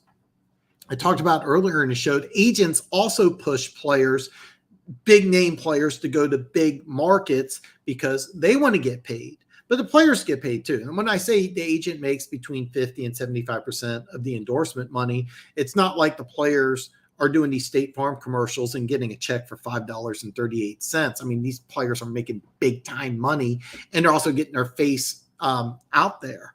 So that's a big deal. As far as him playing again, I think he's going to be found innocent. I think the NFL is going to let him play, and I think the Giants, because they do have talent, they got Kadarius Toney, they got Sterling Shepard. They signed last year from Detroit, the big receiver who didn't do much. They got Evan Ingram, a Pro Bowl caliber tight end. The guy's got a lot of potential, and of course you got Saquon Barkley. Again, this is never going to be a show where if you disagree with me, you're wrong. And because you're a Giants fan, I want to hear from your opinion, and I want to hear from if you have a opinion that's different than mine, I 100% want to hear it. I think the Giants is the place because you have picks 5 and 7, and I think you could trade one of them, trade a 2023, and you still have a top 10 pick. The reason why the Jets, who have picks 4 and 10, they already picked a quarterback. I talked to a Giants fan yesterday, and he this is a quote, and real nice guy. I'm not, if he's watching the show, and I didn't, I don't know if he's watching. I'm gonna assume he's not. It was just a small conversation. I didn't even bring up my YouTube channel.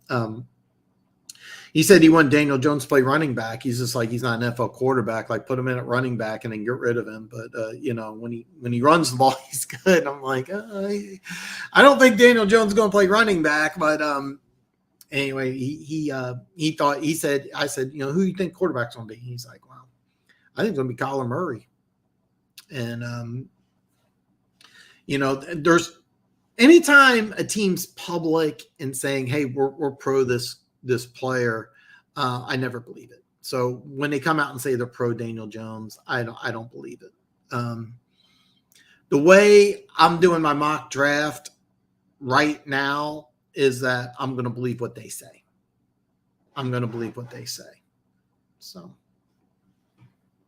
but of all the teams that could trade for Deshaun Watson, I think the Giants makes the most sense because you have trade capital.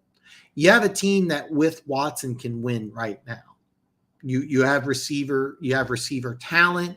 Yes, Saquon Barkley if he's healthy, and you also have a good defense.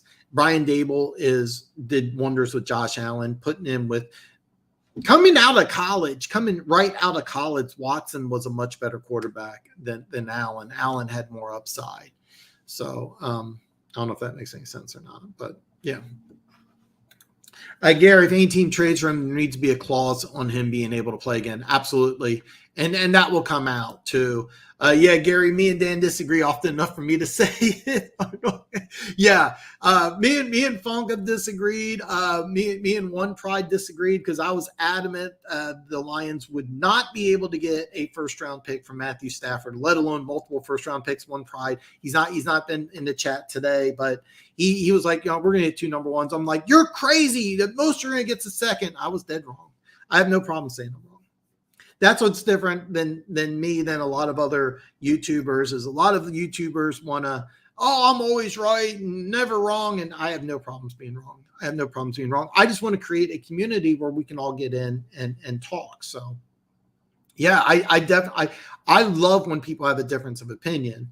Now, if you want to say, like that PFF trade where Pittsburgh's going to trade from 20 to 9 and give up a third this year and a fourth next year, I'm going to be like, well, I mean, there's some limits. And anything PFF related, I have zero respect for. So couldn't it take years for Deshaun Watson to be found innocent? I'm not a legal expert, but the way I understand it right now is Watson's still claiming he's innocent, and the trial looks like it's going Watson's way, and his legal representatives are working with the NFL as well as the court case. So there's a lot of stuff that's going on behind the scenes with the NFL and Deshaun Watson, because even when Deshaun Watson is cleared, let's just say Deshaun Watson's cleared. Okay. Nothing happened. The NFL can still punish him. The NFL could still punish him for 4, 8, maybe even a whole season. Even if he's found completely guilty, the NFL can still take action. All right. So there's a lot of things up in the air. I'm going to answer these questions here too. Would the Giants have to give? I think they have to give up 5 and a 2023. Now the Giants pick 5 and 7. All right. I think Houston would want 5. They may take 7, but I think you'd want 5. Get the highest pick. That way, the Houston Texans can pick at 3 and 5. And what the Houston Texans would do would be that this would be done before the draft. So what they would do is they would get 5 and then put a big auction sign on 5. I think that it would take 5, the 5th pick in this year's draft, plus another number 1, and that's minimum. I think it's a first this year, a first next year, and there could be players involved. Cardavius Toney had some problems with the previous coaching staff. I keep in mind you have a new general manager, new coach. I think that you're going to get a brand new, lease on life, but you could get a player involved as well. But what would the Giants have to give up for? I think minimum would be number 5 this year, a first-round pick next year, and there could be a player and another draft pick involved. But that's what I'm looking at. Giants would give up. And keep in mind, if you're the Giants, this isn't bad because you get a Pro Bowl caliber quarterback, and you still have the 7th pick in the draft. And then, you don't have a first-round pick for next year, but if you get into the playoffs, that's it's a late that's a late first round pick, which is what you're wanting. So the owner Mara said he wouldn't, though, just saying. No, I get it, and I'm just saying, out of all the teams, this makes the most sense. Because you have the 5th and the 7th pick in the draft. You have a team that can win. The Giants. When's the last time the Giants have had multiple years where they're this bad? I mean, in the past, even when they're bad, they're hovering around 500. This is unprecedented territory, and because it's unprecedented territory for the Giants, it has them possibly rolling the dice and doing things that they normally wouldn't do. The defense is a playoff caliber defense. They got talent at skill positions. They've invested a lot of draft capital on the offensive line. The quarterback position's just not there. The quarterback position's just not there. And you got a guy like Deshaun Watson. What about Aaron Rodgers?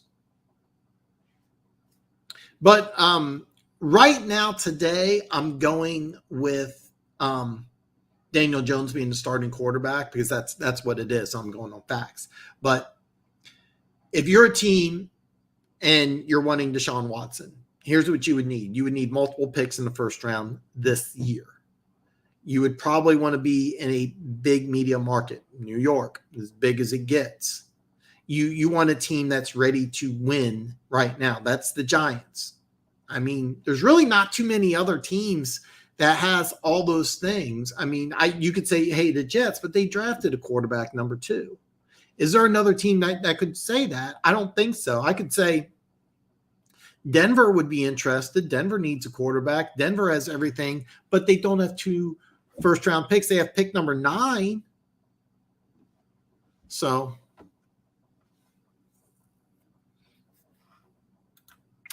number 5, first next year in Daniel Jones and maybe a second. Yeah. I'll be honest with you. I wouldn't want Daniel Jones. I wouldn't want Daniel Jones. So what's the maximum the Giants give up for Deshaun Watson? The maximum would be number 5 this year, a number 1, and then probably a third this year and maybe a third or second this year. Dan, I looked at the trade capital for the trade with Pitt moving up to 9. If it's a third and a fourth, it way undersells the value. When usually, if you, I know, it would, I know, it was just like I saw that, and I'm like, and here's the thing, I put a comment. It's more likely that I would shit gold bars, and some guys like, no, that's a realistic trade, and I'm like, dude, no, and I was like, I just can't talk to people. Broncos, yeah, exactly. They did that before. Yeah, they did it before, but you're not getting Denver Gator. Would you be happy moving down to 20 for a third this year and a fourth next year? You would be pissed. So yeah, Deshaun Watson gets traded to the Giants. Is it possible he's not play? No. If he goes to the Giants and the trade's in place in play, he may not play week 1, but he will play in 2022. He will play in 2022. I think that's part of the whole thing about getting a trade in play. And if it happens before the draft, okay, if the Giants make this trade, he will play in 2022. I'm firmly convinced he'll play in 2022 regardless. The NFL will work something out. He'll have to sit out either the beginning of the year or the end of the year. But yeah, Deshaun Watson will play. So to be more realistic, it would be 20, 52, and 84, not 20, 84, and 138. And here's the thing. I just think Denver is looking at themselves and saying, hey, we want a top player because we're at the bottom of a talented division. I mean, you had 2 teams in the AFC West make the playoffs, and the Chargers, realistically, if the Raiders miss that field goal, Chargers go to the playoffs too. So you got 3 playoff teams, and let's just call them 3 playoff teams in the AFC West, and then you have the Denver Broncos. So the Denver Broncos aren't getting out of the top 10 unless they get something. So, I remember. The Devin Bush trade, and I thought it was a good move by Pittsburgh, and it was a really good move by Denver because they would have drafted Noah Fant at 10 anyway, and they ended up getting Noah Fant at 20. So it worked out for them. But they're not using Noah Fant, right? That's a different story. But Dan, are the Giants really one player away from being contenders? Are they – okay. Deshaun Watson as a top 5 NFL quarterback. You put him, and keep in mind, he's because he sat out for a whole year, he's not. Deshaun Watson on the New York Giants, if he's a top 5 quarterback, Saquon Barkley healthy, Kadarius Toney, Sterling Shepard, Galladay, Evan Ingram, Anthony Thomas improving, that defense, the way it played 2 years ago, yes. And I threw out a bunch of different things. The answer is yes. Elite Deshaun Watson, top 5 NFL quarterback. Yes. And in this trade scenario, you still have the 7th pick in the draft, which you're going to get an elite player. So the answer is yes. If you trade the 5th pick in the draft, you keep the 7th, you get Saquon Barkley back, your defense plays like a top 10 unit, you get Kadarius Toney for whichever reason it didn't work out last year. But like you saw, there was a couple of games where Kadarius Toney looked like he was going to be a superstar. So the answer is yes. But the Giants are only doing this trade if they have clearance from the NFL that he can play. Watson wants to go there. Brian Dable can work with him. There's a lot of things in play. This isn't like Madden where I'm just hitting a few buttons. There's a lot of things behind the scenes. But if you said, give me Deshaun Watson, a top 5 quarterback, put him on the Giants, are they contenders? The answer is yes. And look at it this way. All right. The Rams, they're in salary cap hell. They're going to lose multiple players. You have Tom Brady's no longer with the Buccaneers. Who knows what Aaron Rodgers is going to do? San Francisco, to be perfectly honest, they kind of got lucky. Are you going to tell me Deshaun Watson goes to the Giants and you play San Francisco in the playoffs this year with Trey Lance that you can't beat them? Another thing you got to think about is that you're getting Saquon Barkley back healthy for the whole year. Now, he hasn't been healthy, but let's say Saquon Barkley's healthy for 15 games with Deshaun Watson in a top 10 defense. That's a Super Bowl team. So it's a future for not even this year. Yeah, exactly. It was a future. Yeah, I know. Yeah. Broncos at 9 have a lot more leverage to move down to acquire 3rd and 4th. Now, if any teams move into 9, they're desperate for the quarterback. We hold the car. Yeah, exactly. And that's kind of where the draft. Here's the thing: the Giants are interesting because at 5 and 7, teams could trade for a quarterback. Because Carolina at 6 is going to be a spot where most mock drafts have Carolina taking a quarterback. Okay. Pick 8. At Atlanta, nobody really knows what Atlanta's going to do, but almost every mock draft I've seen has Atlanta going defense. But Matt Ryan, I think, is 37. Could a quarterback go there? Yeah. So let's just say one of the quarterbacks is gone by the time Denver picks at 9. All right. Now, the Jets at 10 are definitely not taking a quarterback. But at 11, isn't it? You know what? I apologize. I should have had this up here. Hold on. I think I got it up here. And there's an ad cover. You got to be kidding me. There is an ad covering the draft order. Okay, hold on here. How do I get rid of this ad? All right, hold on. Let me scroll up here. Okay, 11. I'm sorry. 11's Washington. 11's Washington. There is an ad over the draft chart that I'm trying to use. Okay, there it is. I refreshed and yeah. So number 11's Washington, and Washington could very easily take a quarterback. So, God, there's a lot of ads on this. Okay. Denver, honestly, if I was Denver, I wouldn't do it for less than this year and next year's second round. Yeah, here's the thing. If Denver trades out of 9, and I don't think they do, but if they do, they're getting a lot more than a 3rd and a 4th. They're going to get a lot, probably a player, to tell you the truth, because I think if I'm Denver, I'm going into the season saying, hey, we can compete with Kansas City, who's been hosted 4 straight AFC championship games. we're playing against 2 playoff teams. We need to get either a player, and I think the lowest they would go would be 15 or 16 to Philly, and I doubt Philly's.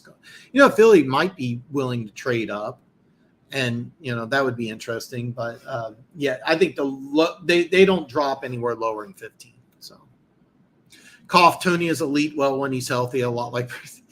Yeah, well, Tony had some issues with the coaching staff too. He was like a healthy scratch for one game. There was some problems with Cardavius Toney and the coaching staff. He complained about playing time, then he was benched, and of course the coaching staff ended up leaving, getting fired. So you have that issue as well. So the O-line can't protect Desean, though. How many picks will they likely have left in this year's draft to build around him? Well, keep in mind, if they trade 5, you still have 7. Anthony Thomas has really elevated his game. In that same draft, you have Matt Pert, who didn't really play a lot, but I think he's a starting caliber right tackle. You got your center from Cincinnati, who I loved coming out of Ohio State. For some reason or another, he can't play in the NFL. I have no idea why, because he was an elite prospect coming out of Ohio State. I have no idea why. He didn't play well. You have Will Hernandez, who's not a bad player as well. So you have an up-and-coming Anthony Thomas. You have Will Hernandez. You have Matt Pert on the other side. These are up-and-coming players, all of them. You have a center and a guard. And if you're the Giants, you can address both those spots at 7 and 36, and you're good to go. But more than likely, I think that you're going to add somebody in free agency, though. So yeah, your offensive line will be fine. If you could trade one of those 5 and 7. All right, you trade one of those picks. All right, you're not trading both. And then keep in mind, man, you're picking at pick 36, and you got your tackles. You're good on tackles. All you're looking for is an interior offensive lineman. So I think that you're in much better shape offensive line wise than you may think, because you have 2 up and coming players at the tackles. Will Hernandez is not bad. I'm drawing a blank on the center's name. And he's not a good player. I don't know why. I thought this was. I remember because I blasted Detroit, and I forgot his name too. I think he's moved the center out of Arkansas. They took him instead, and I'm feeling like an asshole now. I'm gonna look it up. I forgot like multiple names here. Okay. I blasted the Lions because the Lions ended up taking Frank Ragnow instead. Brian Kelly, is that his name? I think it's Brian Kelly. They took Frank Ragnow instead of Billy Price. Okay, that's it. So they took Frank Ragnow over Billy Price, and I'm like, that is stupid. That was a bad move because I thought Billy Price was just going to be an A-plus player, and he couldn't play worth a shit. And he didn't play well. And Matt Pert can take over at right tackle, and you'll be fine. Andrew Thomas is going to be good. Will Hernandez, he's going to be fine. So you got some good players. So you got some good players on the offensive line. You're not as in bad shape as you may think. I know, man. It's seriously okay. So I'm looking at it's Draft Tech's draft chart, and it has all the 7 rounds. And the first round is completely covered by an ad. Denver taking edge or Sauce Gardner if we pick at 9. If we trade down, we may back into late first for a QB. I hope we hold off and grab Strong in day 2. Well, that's interesting because pick number 32 for Detroit, I firmly expect Detroit to move from that pick. And Denver could be a prime candidate because you're going to pick again at 40, and you also have pick number 270. So you could see Detroit get multiple picks in the second round for 32. So who do you like at edge? It's Frank Ragnow. I remember I was like, why did you not take Billy Price? You watched him at Ohio State. Do you hate Ohio State this much that you're not going to take the Remington Award winner and you're going to go after Ragnow, who a lot of people thought was a second, third round player, and Detroit did the right thing. Yeah, Billy. Yeah. And I have no idea why he can't play. He looked like a world beater at Ohio State. Got to the NFL, can't play. I have no idea why. Rags is, he is. Yeah. I think the Giants would be smart and grab Lingenbaum at 7. And that you're not alone in thinking that. I've seen multiple picks for the Giants at 7 offensive line. So I ended up refreshing Funk. And it was just frustrating because there's an ad. It's a red rectangle that covered up the whole first round. So it was just frustrating. But yeah, I love the draft tech. I love the draft tech chart. That's what I use. But yeah, I pretty much have my draft ironed out. I can actually probably do today right now 1 through 32. I've been playing around. I didn't put a link in the description. I left a lot of stuff out because I thought I set it up the day before and I did not. So I made some mistakes for this episode. But I had my week off and I was in Vegas and I come back and I made some mistakes, but I'm ready. And I can't wait to start doing the videos starting March 7th. If you guys have a different time, but I've been using noon Central Standard Time. So for you those of you on the East Coast, you'll get the videos at 1. It's right around lunch. And I'm going to try really hard to keep them relatively short. And then keep in mind what I'm going to do is I'm also going to do retraction videos, right? I'm going to do retraction videos. Like, let's say, for example, I have the Giants taking a left tackle with the 5th pick, and then the Giants sign a left tackle. What I'll do is I'll make a retraction video, and I'll show the new draft order with everything. So between March 7th and the draft, there should be 35 videos, and then the Wednesday before the draft, I'm going to do a live. I think I'm going to do a live stream. Last year, I just did a video. I think I'm going to do a live stream and release my picks 1 through 32 live, my final draft live. So, but I'm really excited about it. I love the draft. I love the draft. So yeah, I use over the cap. I'm not familiar with over the cap. I'll be honest with you. I'm actually going to check it out right now. Oh, okay. I use you know what? I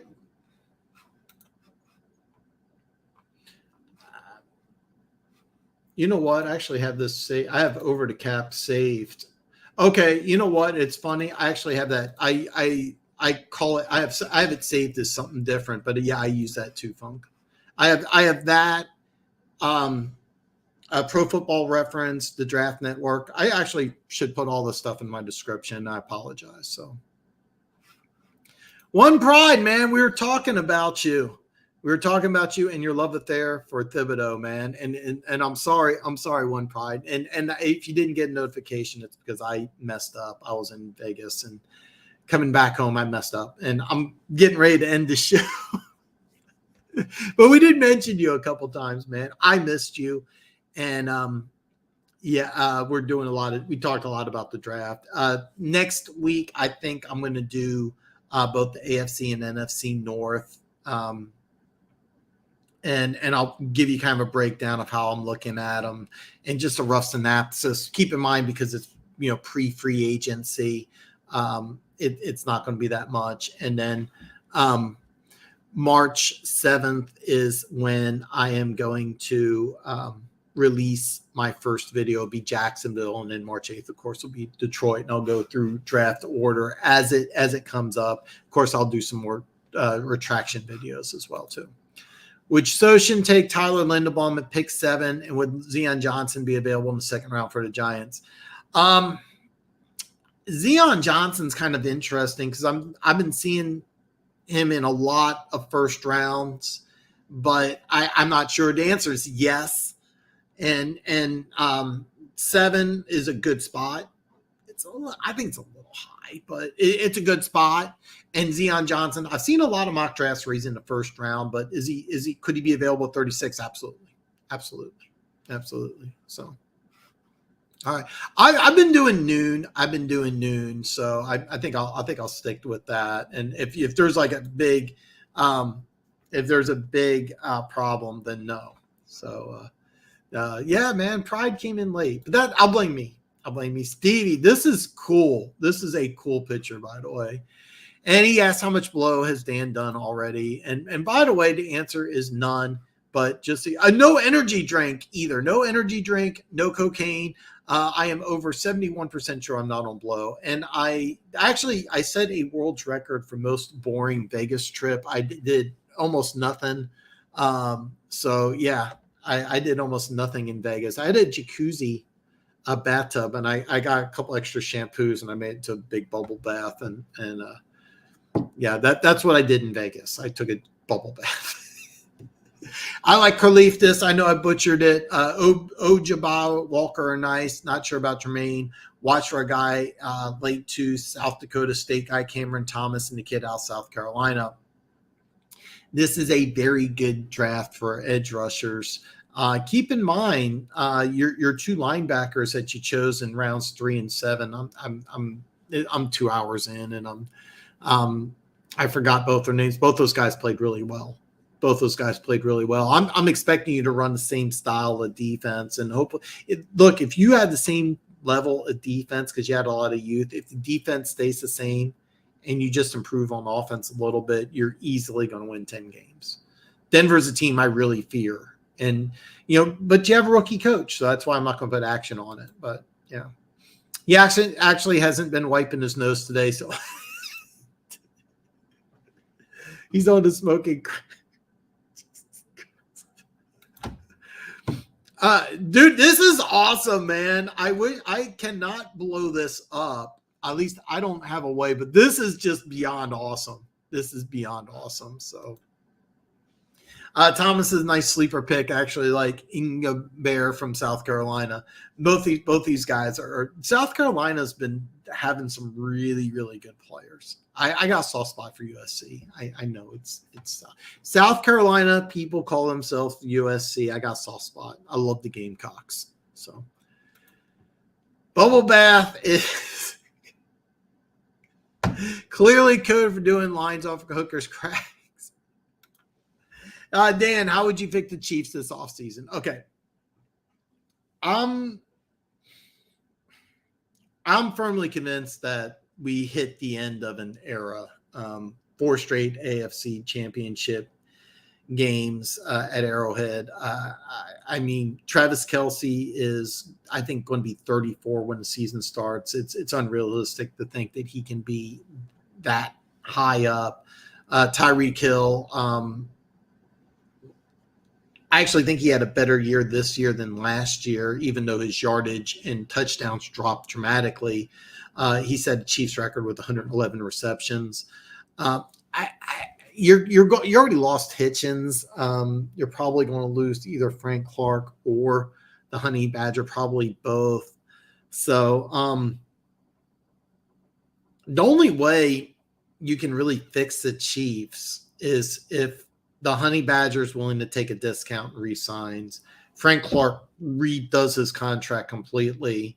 And then Daniel Jeremiah in his first draft had the Chiefs taking Jameson Williams at 30, which gave me an erection. That would fix the Chiefs.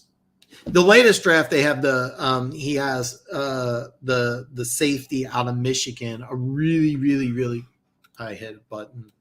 Next. Okay. They had a really, really good player. I can't think of his name, but he's a really good player. He would replace the Honey Badger. That would not, even though he's a fine player, that would not help.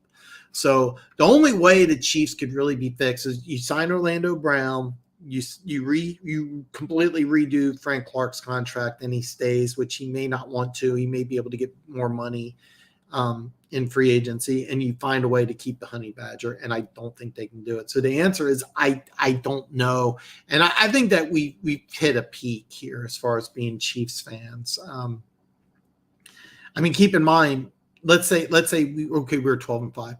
It would be worse if we were 13-4, but didn't advance to the AFC Championship game. And I mean, look at the AFC, man. I mean, But yeah, I know Buffalo took a step back because they lost their offensive coordinator. But I mean, they're loaded. I think all three teams in AFC West got better. The Bengals have a really young team. Baltimore's going to get a lot of players back from injury. The Cleveland Browns are a team that I predicted would drop down, but they're a team that they got a lot of talent, a lot of young talent on that team. I mean, they got a lot of going into this next season, second and third year players. So,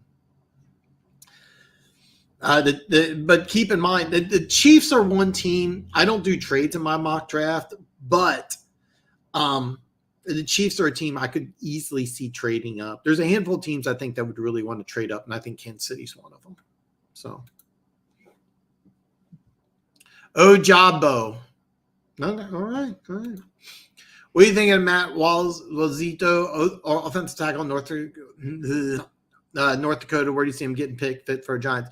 Absolutely, but keep in mind, you chose Matt Pert 2 years ago in the third round, and going into this season, you said you had no problems with him playing right tackle. He can play in the NFL. You already have Matt Pert, and I think he's a guy that can be a starting caliber right tackle.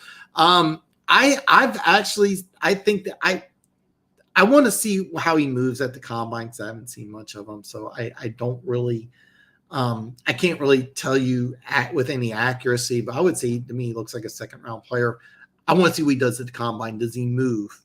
Can he move? Because I'm not sure he has the movement skills for the NFL. He may have to play inside, and that's kind of what I'm thinking. So, but yeah, he could fit the Giants. But keep in mind, Matt Pert is a guy that could be really, really good. He could be your starting right tackle. Ignabari. Literally, all right. Broncos new DC is studied under Kiffin, Fangio, son of Bum, Brandon Staley, and Raheem Morris. Also, you got I talked about him because he's a head coaching candidate, the offensive coordinator from Minnesota. He's your quarterback's coach. All right, I'm 2 hours in. I should know that. I should know better. But yeah. By the way, the Broncos have got a world-class coaching staff, really good coaching staff. Good riddance to Frank and Hitch. I think we need to keep Frank Clark around. I really do. It's just the way it's current. For those of you who don't know, Frank Clark's due $28.5 million this year. If you cut him, the Chiefs have, I think it's 13 in dead money, which is probably what's going to happen because the Chiefs are not in a good salary cap spot. And Frank Clark's been saying all the right things that he wants to retire here in Kansas City, which is smart because he's due $28.5 million, but he has to completely redo his contract. So more than likely he's going to get cut, and the Chiefs will have, I think, 13 in dead money. But right now, today, I would say Frank Clark's not coming back. Hitchens is already gone. So, Gary, I wish I could help you. I haven't really looked into OTs this year. The rest of the AFC West, the AFC West, all three teams I think are going to be better, and I think Kansas City's going to be worse. So, Oku, Webu, Nam, Oja, Moody. What do you think is more important for the Chiefs? Moving forward, a dynamic running back. Definitely a wide receiver. Definitely. I like their receiving core. I liked what I saw on McKinnon. I always liked Jerick McKinnon, and I really hope the Chiefs can keep him. CEH, if he's healthy, is a good running back. I don't think he's an elite guy, but he's a good guy. And the Chiefs have always been good at finding running backs. So the answer is definitely a wide receiver. A lot of people keep saying that McCole Hardman's our number two. He's not a number two. All right. He's not a number two. He's a guy who needs to be like a 3 or a 4. So, can you see Wan'Dale Robinson, wide receiver, Kentucky, fall into the Chiefs in the second? Definitely. Yeah. He's a guy that he could definitely be available in round 2. He's a guy I want to see all these guys run at the combine. But yeah, that's definitely number 2. DG, is that Michael's actual first name? I'm going to get through these and then I'm going to wrap up. I'm at 2 hours here. Steve, how many people do you have on the roster for next year? Lions fans are screaming, we have all this money, but didn't realize at the end of the year, we only have 37 guys on the roster. We have a long list of free agents, but the thing is that it's not the length, it's at the positions. You got defensive end, you have left tackle, the honey badger who they use all over, Chardavius Ward starting corner. It's at key positions that we really have the problem. So it's Clint Kubiak. Yeah. And by the way, I was convinced he would be at least an offensive coordinator or a head coach candidate. He's just the quarterback's coach.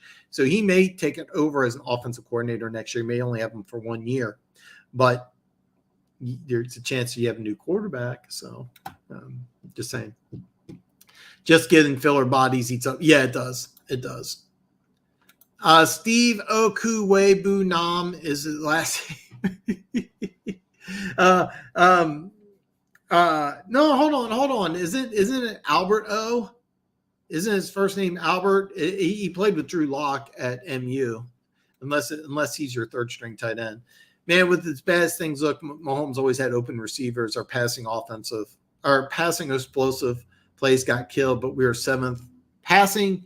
In 7 to 8 man coverage, Clyde isn't capable of no, he's not. And that's why I really wanted DeAndre Swift, because DeAndre Swift was a guy that he's a back that can always explode with the ball. CEH is a guy who the Chiefs really want to have as more of a 4-minute offensive guy, because even though he's short, he's 210. He's really powerful, but he's short, so people don't understand that. But the Chiefs now have a big physical offensive line, so he can run, but he can't. He doesn't have those explosive plays.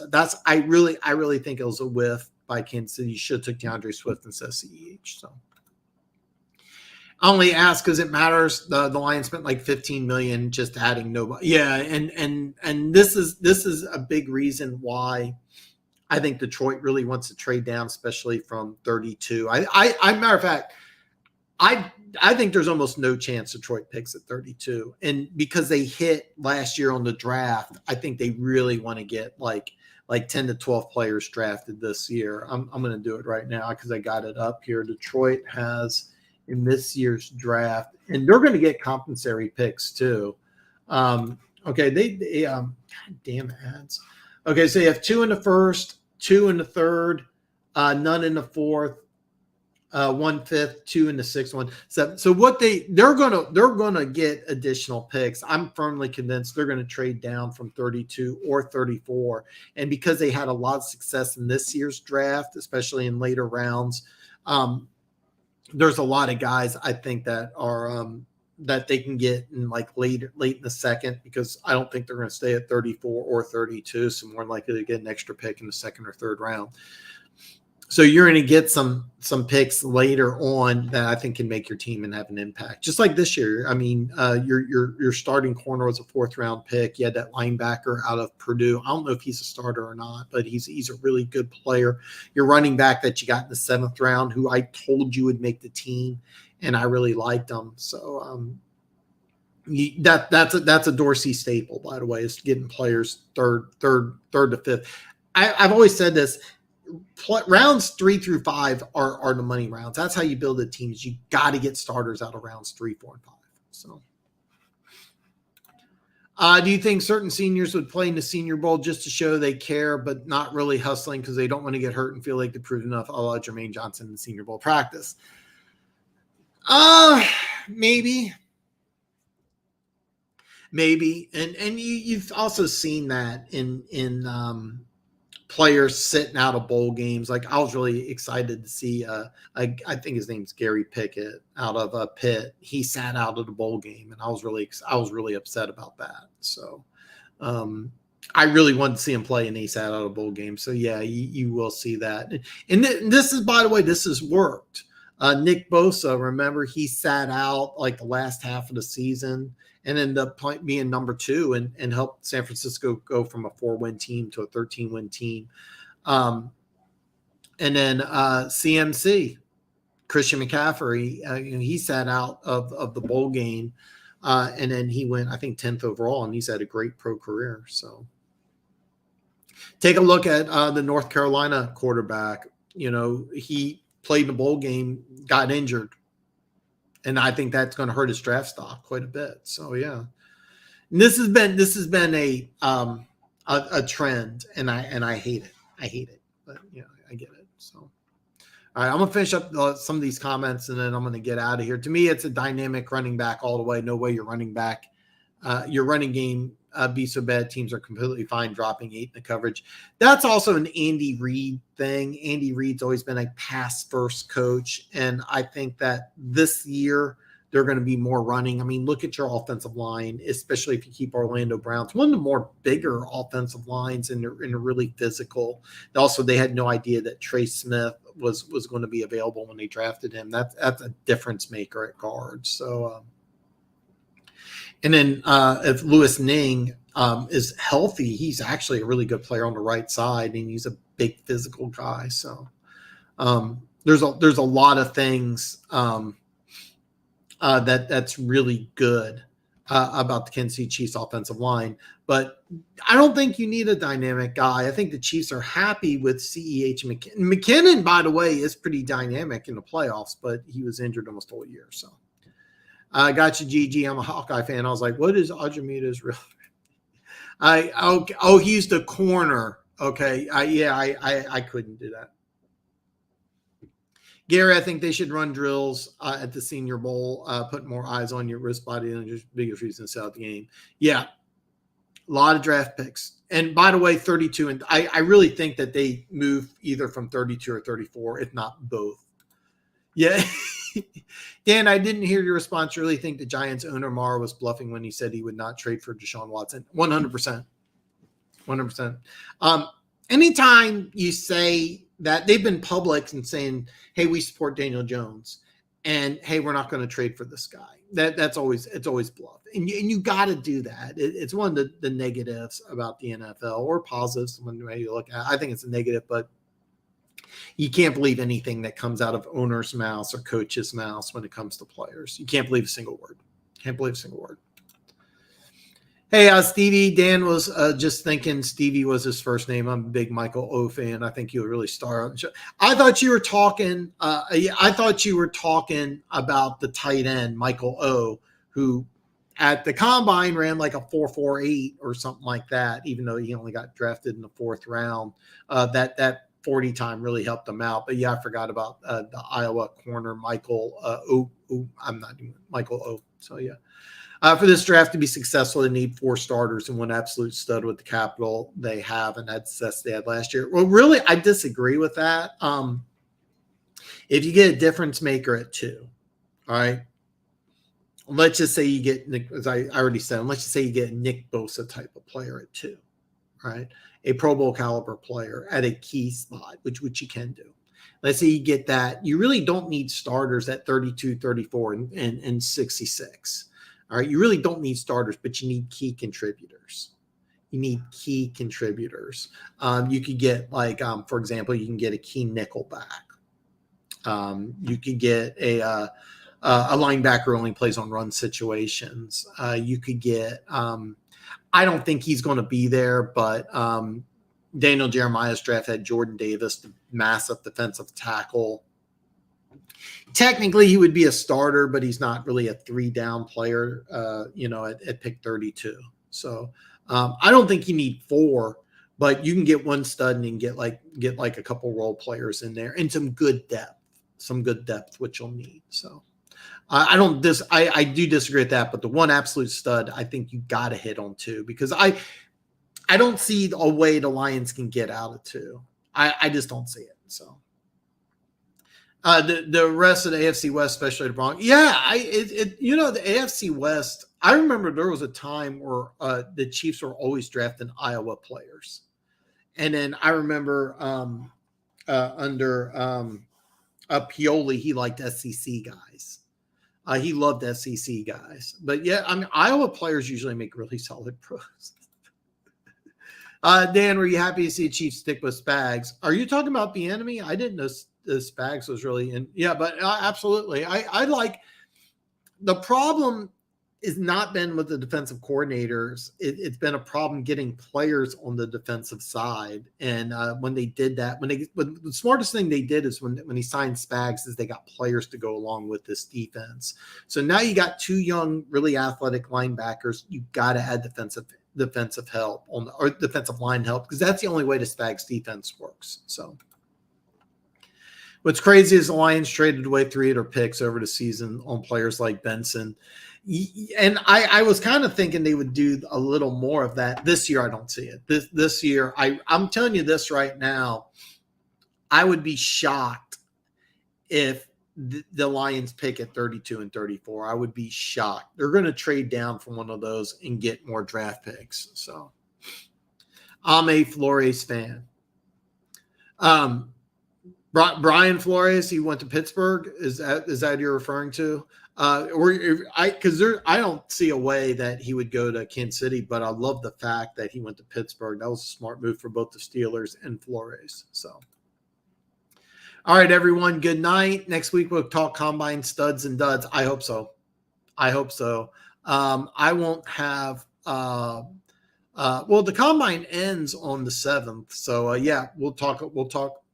That's actually a great idea. I was planning on doing the NFC North, but we'll talk studs and duds. That's great.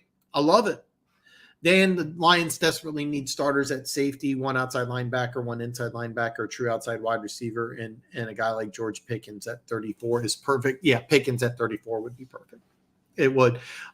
That said, he may not be available, but I'm telling you this right now, 32 and 34, I think the Lions will move from one of those picks, if not both. It wouldn't surprise me if they trade down from 32, and then when 34 comes up, especially if there's a quarterback available who could have gone in round 1, I could see that. So, yeah, I didn't even talk about this, Stevie, and I should have. I thought the Steelers just hit a home run here and adding a really good defensive coach. And by the way, one of the things, the Steelers had a horrible run defense, and a lot of it was due to injuries. But yeah, this is a great pickup, and it was very smart for Flores. I know he's going to pursue the frivolous lawsuit, which I'm not going to get into today, but very smart of him to go with a good, solid franchise like the Pittsburgh Steelers. So, all right. Oh yeah, don't forget, leave a thumbs up, leave a comment. Hopefully, yes. Thank you, Denver Gator. I'm going to wrap up here, but listen, guys, give me a thumbs up. Drop a comment if you don't mind. Drop a comment, and I didn't put any of my social media links. That's on me. That's bad. But a lot of you guys follow me on social media. You can always email me directly at the Dan Show at Yahoo. I have a notification that does show up on my phone. So if you email me with a question or a comment, I will respond to you. And if you follow me on social media, I'm active on Facebook, Twitter, not so much on Instagram, but on Instagram, if you message me directly, I will message you back. Big Chief Sean, Corey the Red Sea, he didn't join us today, but he's been active in the past. We're in a group chat. Corey's super active on Instagram. Post a lot of stuff about dogs, which I like. I'm a dog guy. So anyway, hey, listen, guys, don't forget, give me a thumbs up. Drop a comment below if you don't mind. I'll see everybody back next Friday.